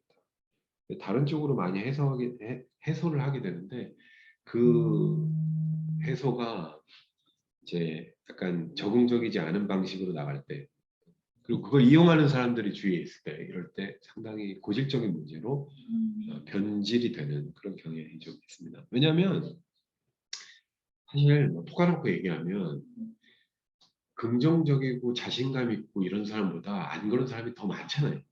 비율적으로 보면. 그리고 사회가 자본주의의 이제 맹점인데 절반이 만족하고 뭐 절반이 뭐 불행하고 이런 개념이 아니라 승자독식이라고 해서 이제 예, 뭐 아주 뭐 일부 소수의 사람에게 큰 부가 가는. 그러니까 어제 왔던 그 사우디 왕세자 재산이 뭐 천 몇 조 나라에 있는 걸 다 갖고 있는 거죠, 그냥. 예, 자본주의가. 예. 그런 이제 뭐 명함이 있는 건데, 예. 근데 그거 외에 다른 대안이 사실은 없으니까, 예. 우리가 채용을 하고 있는 건데, 채택을 하고 있는 건데, 약간 안 그런 사람들이 더 많은 상황에서 뭐 이런 것들이 좀 문제가 될 수 있다. 그러니까 우리가 과거에 비해서 더 훨씬 더 그 먹고 살 만한 그 여건은 더 좋아졌는데 심리적 건강은 더 나쁠 수가 있는 거잖아요. 그게 상대적인 그 박탈감 때문에 그걸 건강하게 해소하는 게 중요합니다. 거기에 어떤 왜곡이 들어가면 안 된다. 이제 이런 얘기가 할 수가 있고요. 그 다음에 그래서 학습된 무기력 다시 나왔죠. 그렇죠? 제가 무슨 예를 드렸습니까? 대실험의 얘기를 드렸죠. 예, 자극을로부터 충분히 피할 수 있는데도 그 과거에 무력한 그런 경험을 했을 때는 빠져나가지 못한다. 학생들도 공부를 하다가 빵점 좀 없죠. 요새 실패 하다 보면 잘 될 수 있는 것도 이제 그런 동기도 없어지고 사라지더라고요. 학습된 무기력이 학습된다 이제 그렇게 그렇죠. 우리 실제로 뭐 동물 그래서 학습된 무기력은 아까 그 우리가 심리학의 그 여러 가지 접근 방법에 행동주의 접근이 이제 학습된 무기력의 기본 지배적인 사고죠. 그 스타일 행동주의입니다. 그다음에 이제 자살 생각 드디어 나왔어요. 이게 이제 사실 제일 건드리지 말아야 될 그 영역이잖아요. 이게 그러니까 우리가 사실 부정적 정서 뭐 생리적인 뭐 어떤 거 이런 거 얘기 많이 하는데 그거 다 살아나게 하기 위한 거예요. 살기 위한 거, 생존하기 위한 거. 이제 자살 생각은 이제 그거를 포기해 버리는 그런 생각까지 하게 되는 것이죠. 그래서 자, 심리적 특징 보시면은 제일 중요한 단어. 예. 심리적 특징, 그 두 번째 줄 보시면 자살의 목적은 뭐라고 되어 있습니까? 자신의 상황에 대한 해결책을 찾는 것이다. 예. 이게 이제 해결하기 위한 것이라는 그 행동의 그 동기가 해결하기 위한 것이라는데 그건 아주 큰 위험성이 이제 있는 거예요. 그래서 아까 이제 자살 제가 주변에 경험했던 사례도 보면 막 투쟁하고 싸우고 힘들어하다가 결심을 하잖아요. 그럼 마음이 편해진다고 그래요. 이 고통으로부터 이제 나는 이제 벗어나겠구나.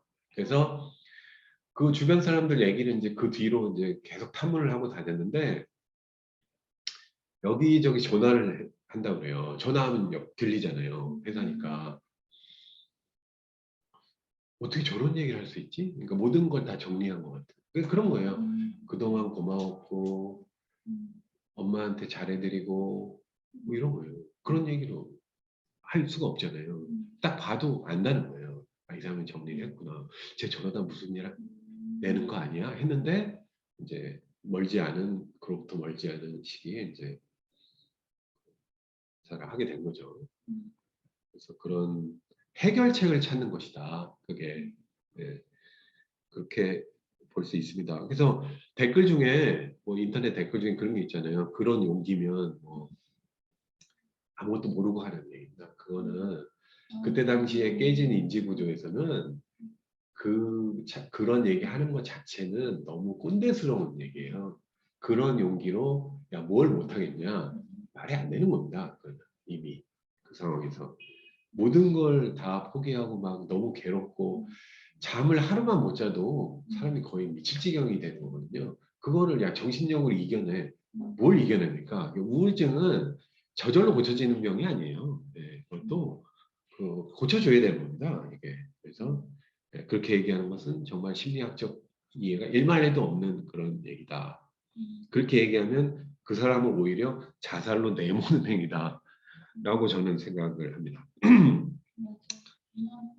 아, 그럼요. 그거는 그 사람은 이미 같은 사람이 아니라고 봐야 돼요. 예, 그 암에 걸린 사람한테 야, 너 운동해서 이겨내라. 말이 안 되죠. 예, 똑같은 얘기예요.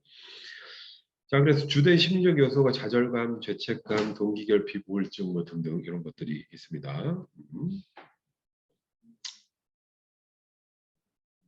자, 사례 뭐 이런 게 있네요. 보시면은 뭐 지위나 명예가 한순간에 실추되는 그런 뭐 경험.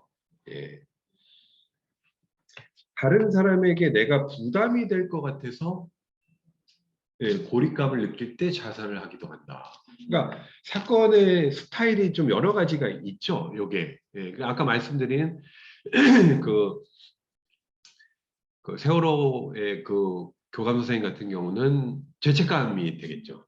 그렇죠. 그리고 자식에게 부담이 될까봐 병중에 있는 그 노인들이 자살하기도 합니다. 실제로. 예. 왜냐하면 노인 자살률 그게 얘기가 있으니까 그런 경우는 또 부담이 될까 봐서 그런 거고.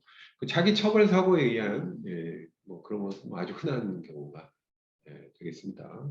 그뭐 외상적 사건 뭐 그런 것들 외부적인 영향이 되겠죠.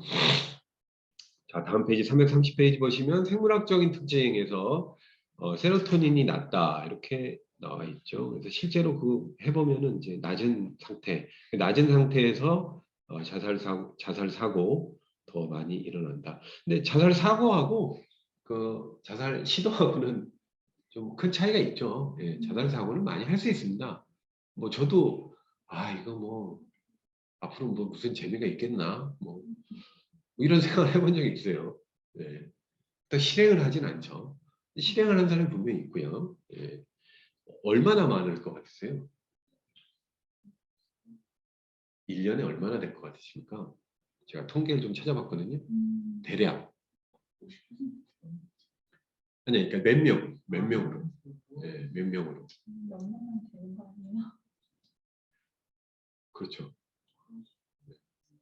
일단은 그 통계적으로 봤을 때 그 OECD 뭐 자살률 1위라는 얘기는 뭐 많이 나왔고요. 그 30대 이하로 그 사망 원인은 1위가 자살입니다. 1위가. 그리고 한 달에 1,200명 정도. 한 달에 1,200명. 1년에 이제 만 한 4,000명 가량이 자살로 생을 마감하는 현재 그렇습니다. 그러면 주변에 많이 30대 이하에서. 아니요 전체 전체.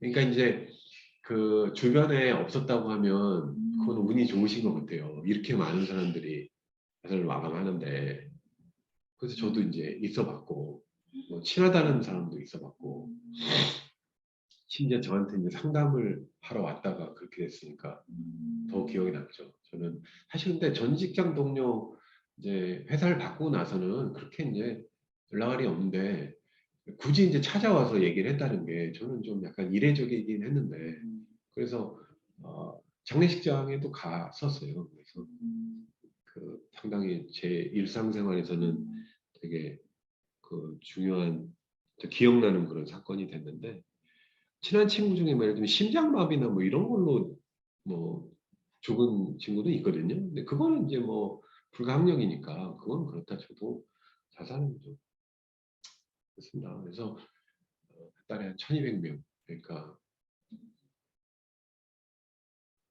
통계에서는 뭐라고 얘기하냐면 한 달에 한 300세대 정도가 없어진다고. 그게 하루에 한 10세대가 없어지는 거예요. 어마어마한 숫자입니다. 지금 그렇게 현재 우리나라에서 그렇게 벌어지고 있다. 자, 그리고 아까 말씀드렸던 우울증은 여자 훨씬 더 많은데 자살하는 사람은 남자 훨씬 더 많다. 압도적으로 많다. 왜 그럴 것 같습니까? 여자 친구들은 그래도 대화를 좀 많이 표현을 하지 않나요? 우울증에서 그친다. 시도까지는 못 갈 것 같아요, 여자들은. 우울증은 겪긴 하지만 시도를 그렇게 직접적으로 해서 실행에 옮기지 못해서 그런 아닐까요? 그것도 맞는 얘기일 수 있는데 저는 틀렸다고 얘기하고 싶어요. 신동성이 좀 더 강한가요? 시도는 하는데 여자는 안 죽는 경우가 많대요. 왜냐하면 시도 자체, 자살 시도 방법에 치명적이지 않은 자살 시도. 그러니까 예를 들면 손목을 긋는다든지 이런 건 대부분 다 산다고 그래요. 근데 남자는 어떻습니까? 투신. 그건 그냥 끝나는 거죠. 뭐 그거 거기서 뭐 실패할 일은 없지 않습니까? 무슨 뭐 아이언맨도 아니고. 그래서 우울증의 그 통계적으로 이제 여성이 훨씬 많습니다만 그 자살자 실제로 사망에 이르는 숫자는 남자의 비율이 압도적으로 높다. 왜냐 시도하는 방법 자체가 아주 확실한 방법을 선택한다. 이렇게 돼 있습니다. 아, 이번에 약간 그것도 있는데 저는 이제 내가 죽었을 때 모습을 떠올리고 좀 상상해 본 적이 있거든요. 안 되겠더라고요.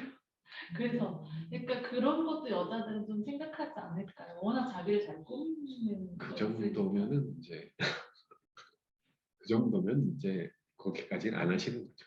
네. 그런 생활한 정신이 있다면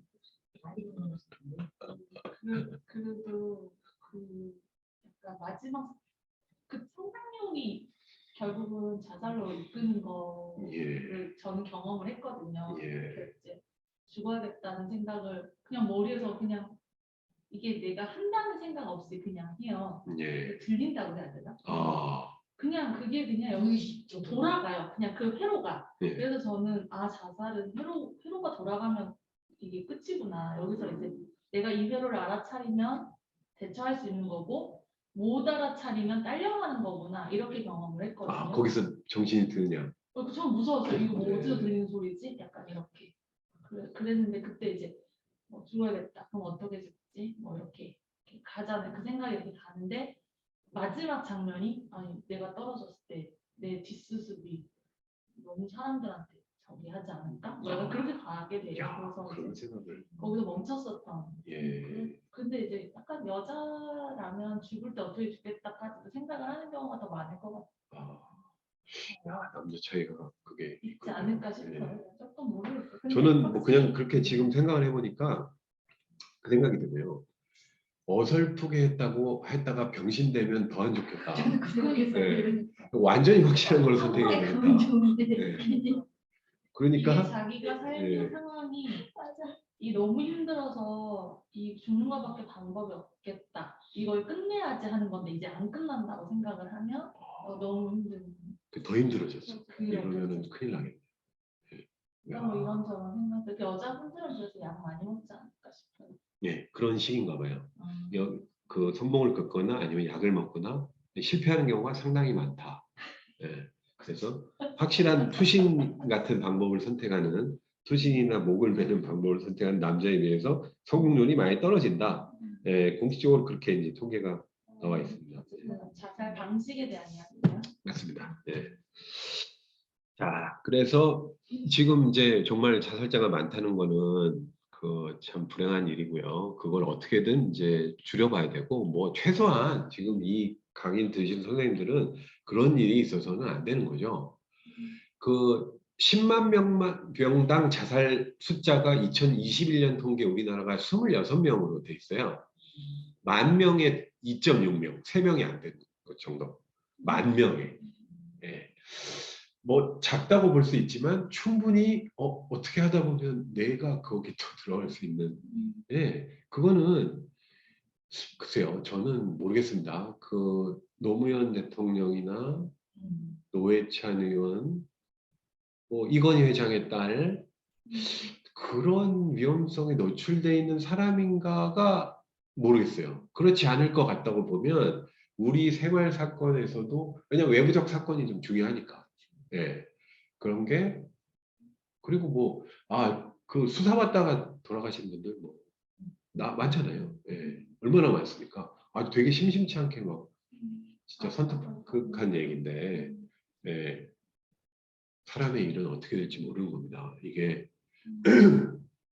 용산 경찰서장 하루아침에 그냥 일상을 잘 하고 있다가 갑자기 지금 그 사람 자살해도 아무런 이상한 게 없거든요. 그렇죠? 그 항상 대비를 해야 될 것 같아요. 저는 그런 일이 있더라도 우리가 이렇게 이겨내자. 왜냐하면 그거 지나고 나면 아무 일이 아닌 게 또 좀 되게 됩니다. 그게 여기서 이제 그런 걸 한번 좀 다뤄보는 거죠. 그래서 330페이지 두 번째 단락 개인 내적 과정에도 보면 심리적, 정서적, 현실적 고통에서 도피하고자 하는 그런 생각이다. 이렇게 되어 있습니다.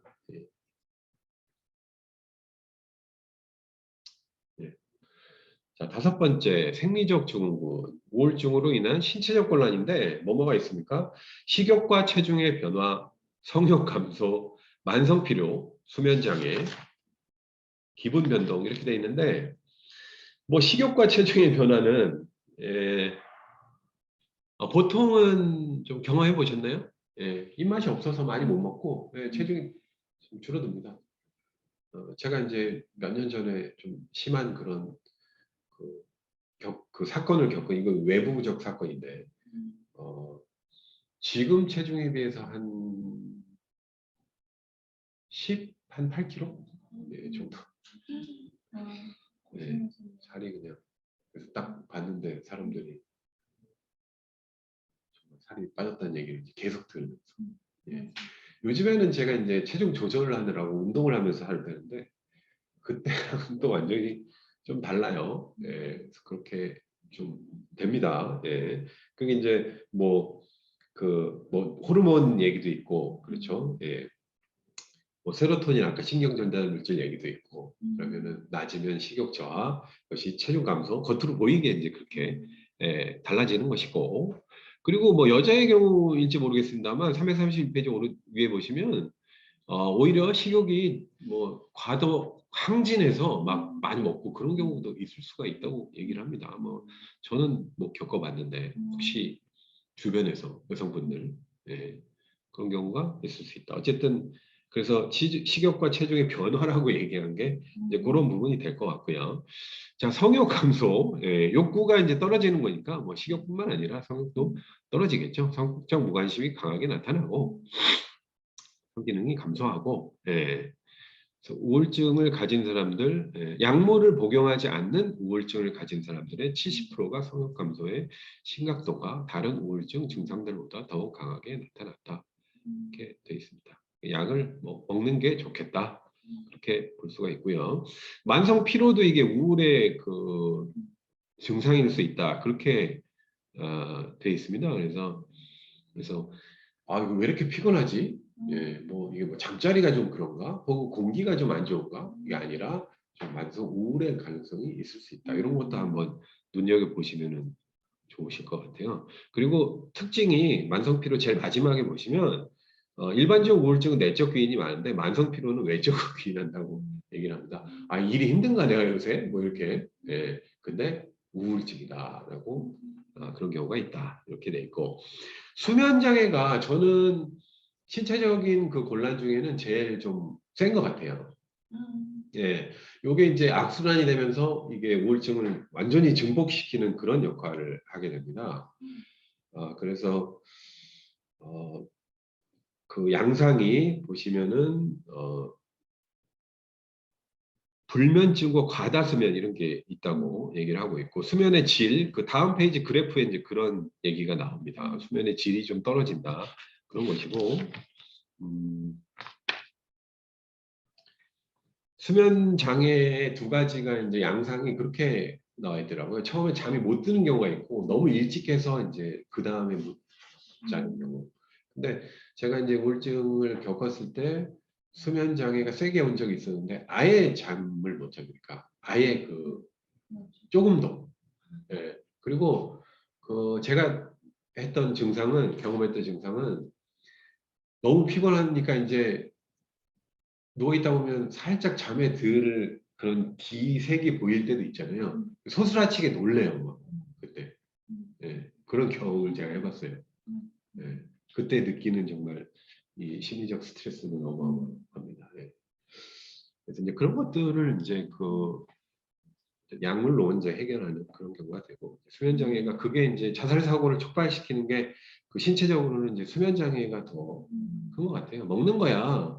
뭘 먹든 조금을 먹든 죽지는 않는데 죽을 때까지 안 먹는 경우는 없지만 수면 장애가 오면은 정말 셉니다. 그게 이제 악순환이라고 해서 내일 일을 해야 되는데 오늘 잠을 못 자면 또 더 걱정이 돼서 더 잠을 못 자고 이제 이런 악순환이 반복이 되는 그런 경우가 있습니다. 수면 장애. 수면 클리닉 뭐 이런 것도 있더라고요. 그래서 다음 페이지 보시면 332페이지 보시면 수면의 정상과 이제 밑에 우울 이렇게 해서 거기 보라색으로 표시된 게 수면, 렘수면 상태고, 단계 보시면 맨 밑으로 갈수록 이게 이제 수면의 단계가 아주 깊은 수면이거든요. 근데 밑에 그래프 보시면은 밑에 단계까지 거의 못 가지 않습니까? 그래서 자도 잔 게 아닌 그런 상태가 된다고 합니다. 힘들죠. 생각만 해도 그때 생각만 하면 막 좀 힘들고 그렇죠. 기분 변동 뭐 이런 것도 이제 계절에 대해서도 영향을 준다 이렇게 돼 있고 6번이 이제 6번째 이제 무만감이 되겠습니다. 무만감은 이제 바랄 게 없는 거죠. 역시 희망이 없다. 예. 매우 가치 있는 결과의 발생에 대해 긍정적인 기대를 하지 않고 상황에 대한 무력감을 가지고 있는 것 이렇게 얘기를 했습니다. 그래서 여기도 일종의 이제 귀인인데 이것도 뭐 인지적인 거라고 사실 볼 수가 있겠죠. 그래서 귀인 우울 유발적 귀인이라는 게 있는데 그게 내부적 안정적 전반적 귀인을 하면 우울 유발이 된다고 해요. 내부적인 건 뭐냐면 원인을 나한테 돌리는 거. 그래야 계속 우울할 수 있잖아요. 그렇죠? 네. 환경으로 돌리면 환경이 바뀌면 바뀌어야 되는데 내 속에 있는 것을 원인으로 자꾸 이제 귀인을 하다 보면 아주 효과적으로 우울해질 수 있는 그런 결과가 올 수 있지 않습니까? 예, 그게 우울 유발적 귀인이고 안정적 귀인이 그거예요. 그러니까 변하지 않는 그런 요인에 이제 결부를 시키는 거죠. 그래서 상황 변화의 가능성을 좀 더 낮게 보는 이제 그런 형태가 되는 것이죠. 그렇죠? 그다음에 전반적 귀인은 거기 예를 보시면 시험에서 떨어진 상황을 자신의 능력 부족에서 귀인한다면 능력이라는 안정적인 특성에 의해서 귀인을 하는 것이고 특정 과목에서의 능력이 아닌 전반적인 능력으로 확대 해석하는 것이 전반적인 귀인이라고 내가 이거 못하는데 딴 건 되겠어? 뭐 이렇게 되는 거죠. 근데 뭐 딴 건 될 수도 있잖아요. 그렇죠? 그러니까 딴 과목은 뭐 좀 다를 수도 있고 실제로 하면 달라지고 근데 그거를 과하게 뭐 그것도 못할 거야 라고 얘기하면 이제 우울 유발적 귀인이다. 그러니까 이거는 우리 삶에 주는 뭐 시사하는 바는 뭐 매우 명확합니다. 그렇게 귀인하지 말자 인 거잖아요. 예. 자동적 사고라는 거는 어쩔 수 없지만 이후에라도 다르게 생각을 하셔야 될 것 같아요. 그렇죠? 예. 그리고 계속 암시를 줘야 됩니다. 예. 인지치료가 있잖아요. 가능한 거잖아요. 스스로라도 뭐 자기 암시를 두고 뭐 명상을 하고 긍정적 사고를 다 인지치료의 그게 방법이라고 볼 수 있어요. 그러니까 좋을 때 이제 그런 사고를 연습을 좀 많이 하자 이렇게 볼 수가 있겠습니다. 자, 그래서 6가지의 지금 우울증의 6가지 증상을 얘기를 해봤고요. 자, 마지막으로 이제 치료 간단하게 좀 보고 넘어가겠습니다. 이건 이제 약간 의학적인 건데, 우울증의 단계가 효과, 완화, 회복, 재발 이런 단계가 있다고 그래요. 그래서 334페이지에 보시면 그 치료 단계에 대한 그래프가 이렇게 나타나 있습니다. 그래서 그 효과 단계에서 뭐 급성 뭐 6주에서 12주 동안에 이제 효과가 나타나기 시작하고 증상이 완화되는 것이 이제 4개월에서 9개월 동안 완화가 되는데 그 이상이 넘어가면 이제 회복 단계에 접어들고 그게 1년 이상이 지나면 어느 정도 벗어난 것인데 그 재발은 중간에 어느 단계에서도 계속 발생할 수 있고 재발이 되면 앞으로 다시 돌아간다 이렇게 돼 있습니다. 정말 허탈한 그런 얘기가 되겠죠. 그래서 이제 그런 그 치료 경과에 대한 이제 모델 이런 것들이 이제 그렇게 나와 있습니다. 생물학적 치료는 약물 치료가 되겠고요. 우리는 뭐 약을 쓸 수는 없기 때문에 앞단에서의 그런 조언을 해주는데 최선을 다해야 되겠고 정신분석적 치료 뭐 어떻게 얘기하고 있는지 한번 볼까요? 무의식적인 갈등 상황을 해결하는 게 중요하다. 항상 우리가 정신분석하면 무의식을 먼저 떠올리면 될 것 같습니다. 네. 여기서 이제 약간 전문적인 얘기가 나오는데 그 335페이지 중간 단락에 보시면 치료자가 우울증인 당사자의 무의식을 파악하면서 갈등 상황에 대한 전이와 역전이가 나타나게 된다. 이렇게 되어 있습니다. 이 들어보셨죠? 약간 전이가 뭐냐면 내담자의 과거의 경험, 감정 이런 것들이 상담자에게로 이동하는 걸 우리가 전이라고 그래서 얘기해요. 상담 안 좋아. 잘해주고 코칭. 전이가 잘 되시는 그런 스타일인 거죠. 상담자로서 아주 훌륭한 능력을 가지고 계신 엄청 아파요. 예. 그래서 상담 한번 일주일에 4건 정도 잡으면 진짜 완전 기가 다 빨고. 이해가 갑니다. 근데 그 상담하는 사람 수명이 있거든요. 그리고 그게 아무나 할 수 있는 건 아니라고 생각해요. 예. 그런 면에서 더 좀 이렇게 발전하실 수 있는 그런 좀 적성을 타고나신 게 아닌가 생각이 듭니다. 역전이는 그 반대라고 합니다. 상담자의 그 사고와 감정이 피상담자에게 전이하는 이게 이제 치료의 과정에서 일어난다는 것인데 좀 재밌어요. 그런 과정을 통해서 정신분석적 치료가 이루어진다 이렇게 보시면 되겠고, 자, 인지적 치료는 마찬가지로 사고의 관점을 변화시키는 거니까 예. 그런 신념을 변화시키는 거 이런 거는 선생님들이 항상 하고 계신 거예요. 예, 우리 학원에서도 학생들 상담하실 때 그렇게 생각하면 안 돼라고 하면서 기초적인 수준에서의 그런 인지 치료를 하고 계시다 그렇게 예, 보시면 될 것 같습니다. 그래서 심리학은 사람과 관계하는 모든 환경에서 기동을 한다. 예, 그러니까 우리가 이런 걸 좀 알면 예, 좀 더 효과적으로 대처할 수 있을 것 같아요. 그렇죠. 자, 지금 시간이 지금 45분 벌써 이렇게 됐는데, 자, 지금까지 좀 서머리를 해보면 이렇습니다. 우울증이라는 거 우리가 생활 사건으로 다루고, 그 다음에 우리가 일하는 데 필요에 의해서, 그리고 진단의 목적에 의해서 좀 살펴봤는데, 정의와 특성을 알아봤고, 원인, 여러 가지, 뭐 생물학적, 심리학적 원인, 그리고 지금 그 검사에서 보고 있는 6가지 우울 척도를 하나하나 좀 살펴봤습니다. 이제 검사로 한번 들어가 볼게요. 검사하신 선생님들 지금 뭐 많이 없으신데 어쨌든 이제 해보게 되실 것 같아요. 검사 실습만 하는 시간만을 제가 또 따로 이제 그 세미나 시간으로 좀 만들려고 좀 생각을 하고 있습니다. 그래서 검사지 결과지가 이렇게 나옵니다. 이 자료에 이제 그 선생님들 하시면은 이제 다 보시는 그런 자료고요. 개인 검사 결과 요약해서 척도들이 쭉 나오는데 지금 살펴봤던 6가지 쭉 나오고 그다음에 사회적 바람직성하고 종합 점수가 들어가 있습니다.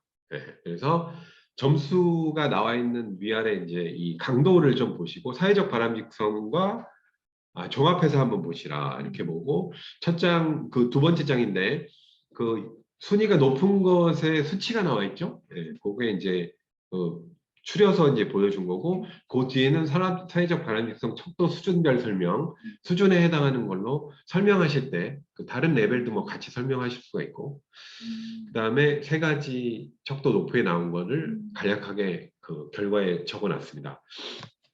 이 교재에 나와 있는 걸 좀 한번 읽어보시고 설명하실 때 그렇게 설명하시면 좋으실 것 같아요. 그렇죠? 자, 사례를 한번 볼까요? 지금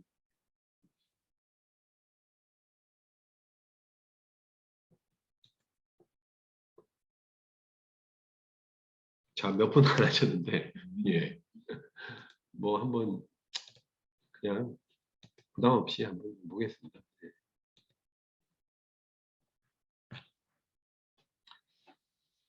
자, 이분 선생님은 예, 좀 보여드릴까요? 맞다. 지금 그걸 안 갖고 계시고 보여드리면서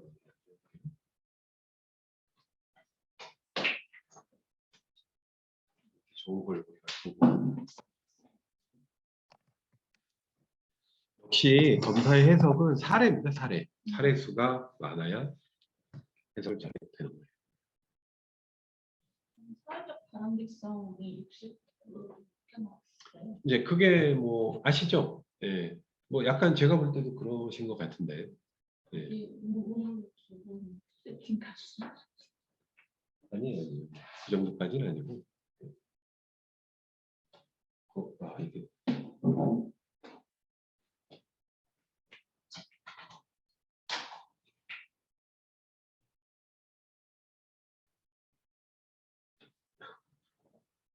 전원을 안 꽂고 TV를 켜면 머릿속은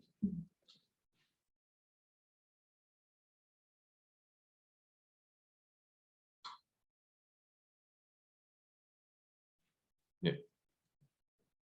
맞고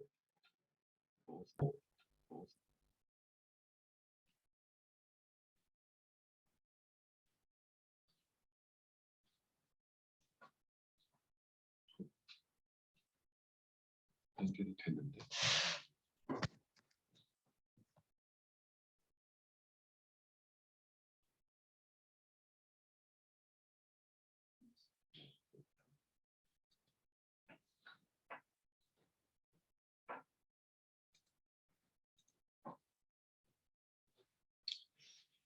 자, 이번 선생님 같은 경우에는 보시면은 사회적 가능성 덕도 68점. 자, 점수를 한번 볼까요? 68점. 보통 사람들보다 좀 더 사회 관습에 순종적이고 사회적이고 도덕적이고 상당히 민감하고 방어적인 사람입니다. 이렇게 되어 있습니다. 여러 심리적 문제를 부인하는 식으로 긍정 이미지를 약간 과장할 수 있습니다. 그러니까 평소에 보통보다는 약간 그런 경직성이 약간 높다. 그러니까 약간 도덕적으로 보여질 가능성이 더 높다라고 볼 수 있습니다. 이게 부정적인 것도 있고 긍정적인 것도 있고 다 그래요. 이제 그런 긍정적인 면이 있고 부정적인 건 약간 이제 페이킹의 그 가능성도 약간 좀 있는 거니까 그런 정도로 보시면 될 것 같아요. 사회적 바람직성은 그 지난주에도 말씀드렸듯이 그 문항 세트가 완전 슬롯처럼 딱 갖다 껴 넣으면 자동으로 나오게 되어 있는 거예요. 그러니까 어떤 검사든지 이걸 추가로 껴 넣으면 하지만 문항은 중간중간에 숨어 있죠. 껴 넣으면 이 수치가 나오고 다른 임상 척도들에 영향을 미치도록 그렇게 되어 있습니다. 그래서 보시는 대로 사회적 밸런스 약간 높으면 나머지 수치들이 조금 밑으로 떨어지는 걸 볼 수 있어요. 그래서 이게 이러니까 이걸 좀 보고를 좀 어떻게 했을까를 어느 정도는 생각해 보실 수 있어요. 그렇다고 해서 이 우열 관계가 잘못된 건 아닙니다. 생리적 증후군이 많이 있으신가 봐요. 수면 부족이나 식욕 뭐 이런 것들에 대한 것이 어떤지 한번 상담을 해볼 수가 있습니다. 전반적으로는 지금 사실적 부정 종합 점수니까 높은 거는 아니에요. 그냥 뭐 이렇게 사회적 바람직성이 높고 잘 방어를 하고 잘 기동을 하고 임상 수치들도 뭐 그냥 안정적으로 떨어져 있는 그냥 뭐 건강한 그런 심리 상태다. 이렇게 유추를 해볼 수가 있습니다. 그중에 높은 건 이런 것들이고 낮은 거는 이제 무망감 낮고 동기 좋고 자살 생각 없으신 그런 이제 유형이다. 그래서 타당도 척도가 그 사회적 바람직성이고 나머지에 대한 간단하게 나와 있습니다. 내담자들은 이 정도만 이제 보고 되는 거고 선생님들 이제 교재로 공부하신 거니까 그런 얘기를 좀 섞어서 하고 그러다 보면 이제 상담이 이루어지면서 좀 더 이제 단서가 좀 더 많아지고 그러면서 잘 되실 거라고 봅니다. 지금 이 검사 같은 경우에는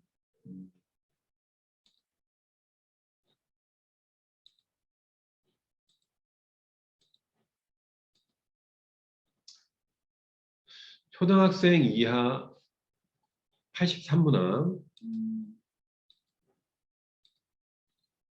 청소년 83문항, 예. 성인은 84문항.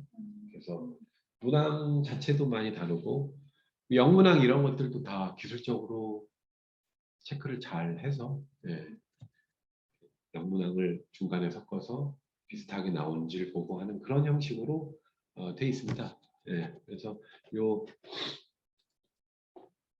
우리 시스템 상에서는 잘 아시다시피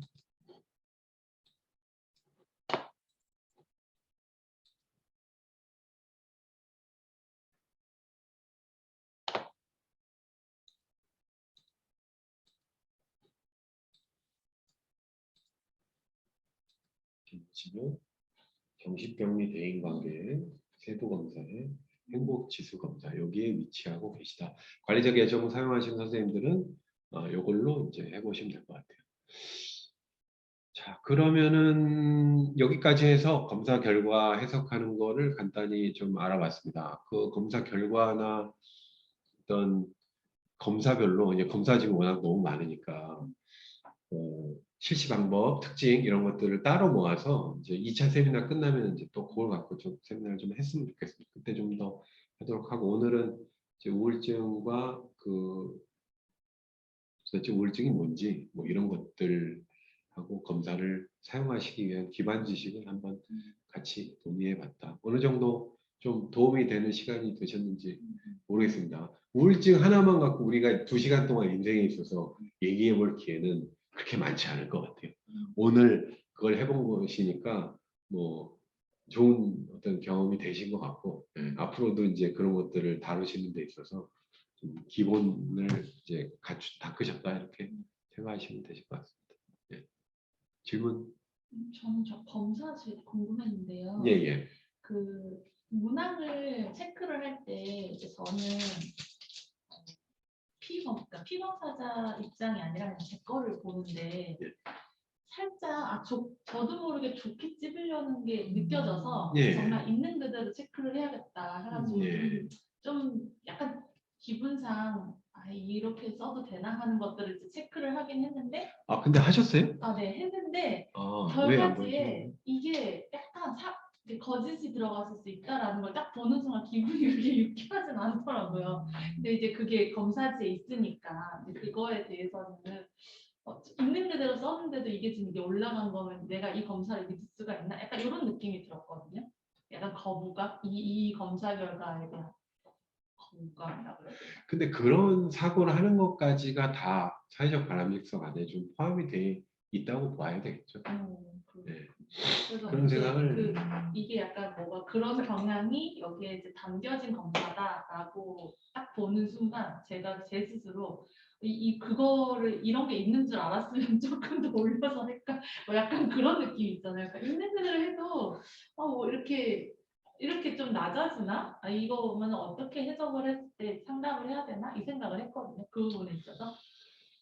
그렇게 한 사람도 있고 아닌 사람도 있겠죠. 그러니까 바람직성이 솔직하게 다 대답한 걸 수도 있고 아니면은 최대한 그거는 이제 검사 목적이나 이런 거에 따라서 좀 다를 거고요. 만약에 이게 채용이나 어떤 승진의 목적으로 쓴다고 하면 더 강한 방어가 있을 거고 그렇지 않다고 하면 특별히 그냥 서로 정보 제공 목적이라고 하면은 안 그럴 거라고 저는 생각하거든요. 그러니까 그것도 해보시고 나서 좀 얘기를 나눠보면은 좀 알지지 않을까. 좀 그런 생각이 드네요. 예. 네. 그러면 이제 제가 검사를 했는데 있는 그대로 했다. 아까 예를 들면 저 정막을 했을 수도 있고 아니면 조금 좋게 체크를 했을 수도 있고 한데 그런 거는 사후 상담에서 조금 확인해봐야 될 부분들이 일단 그 수치는 사회적 바람직성의 정도에서 일단 그게 나오겠죠. 높으면 조금 더 확인을 해보고 그러니까 그거 자체로 큰 중요한 단서라고 생각하거든요. 그래서 MMPI 같은 경우는 그 태도 척도나 타당도 척도가 정말 정교하게 이제 들어가 있는데 그거 자체로도 큰 해석이 될 정도. 근데 그 장치를 여기는 하나를 다루는 거죠. 더 복잡하면은 좀 더 많은 이해가 필요하고 공부가 필요할 수 있어서 그 정도는 좀 하실 수 있지 않을까. 사회적 바람직성을 좀 보고 그다음에 추가적으로 사회적 바람직성은 전 척도의 점수에 영향을 미치는 지배적인 메인 그 태도라고 생각하시면 되실 것 같아요. 자, 그러면은 오늘 또 이번 주 수고 많으셨습니다. 다음 주에도 또 일주일이 금방금방 와요. 예, 또 뵙도록 하겠습니다. 이걸로 마칠게요. 네, 감사합니다. 예, 수고하셨습니다. 예, 예.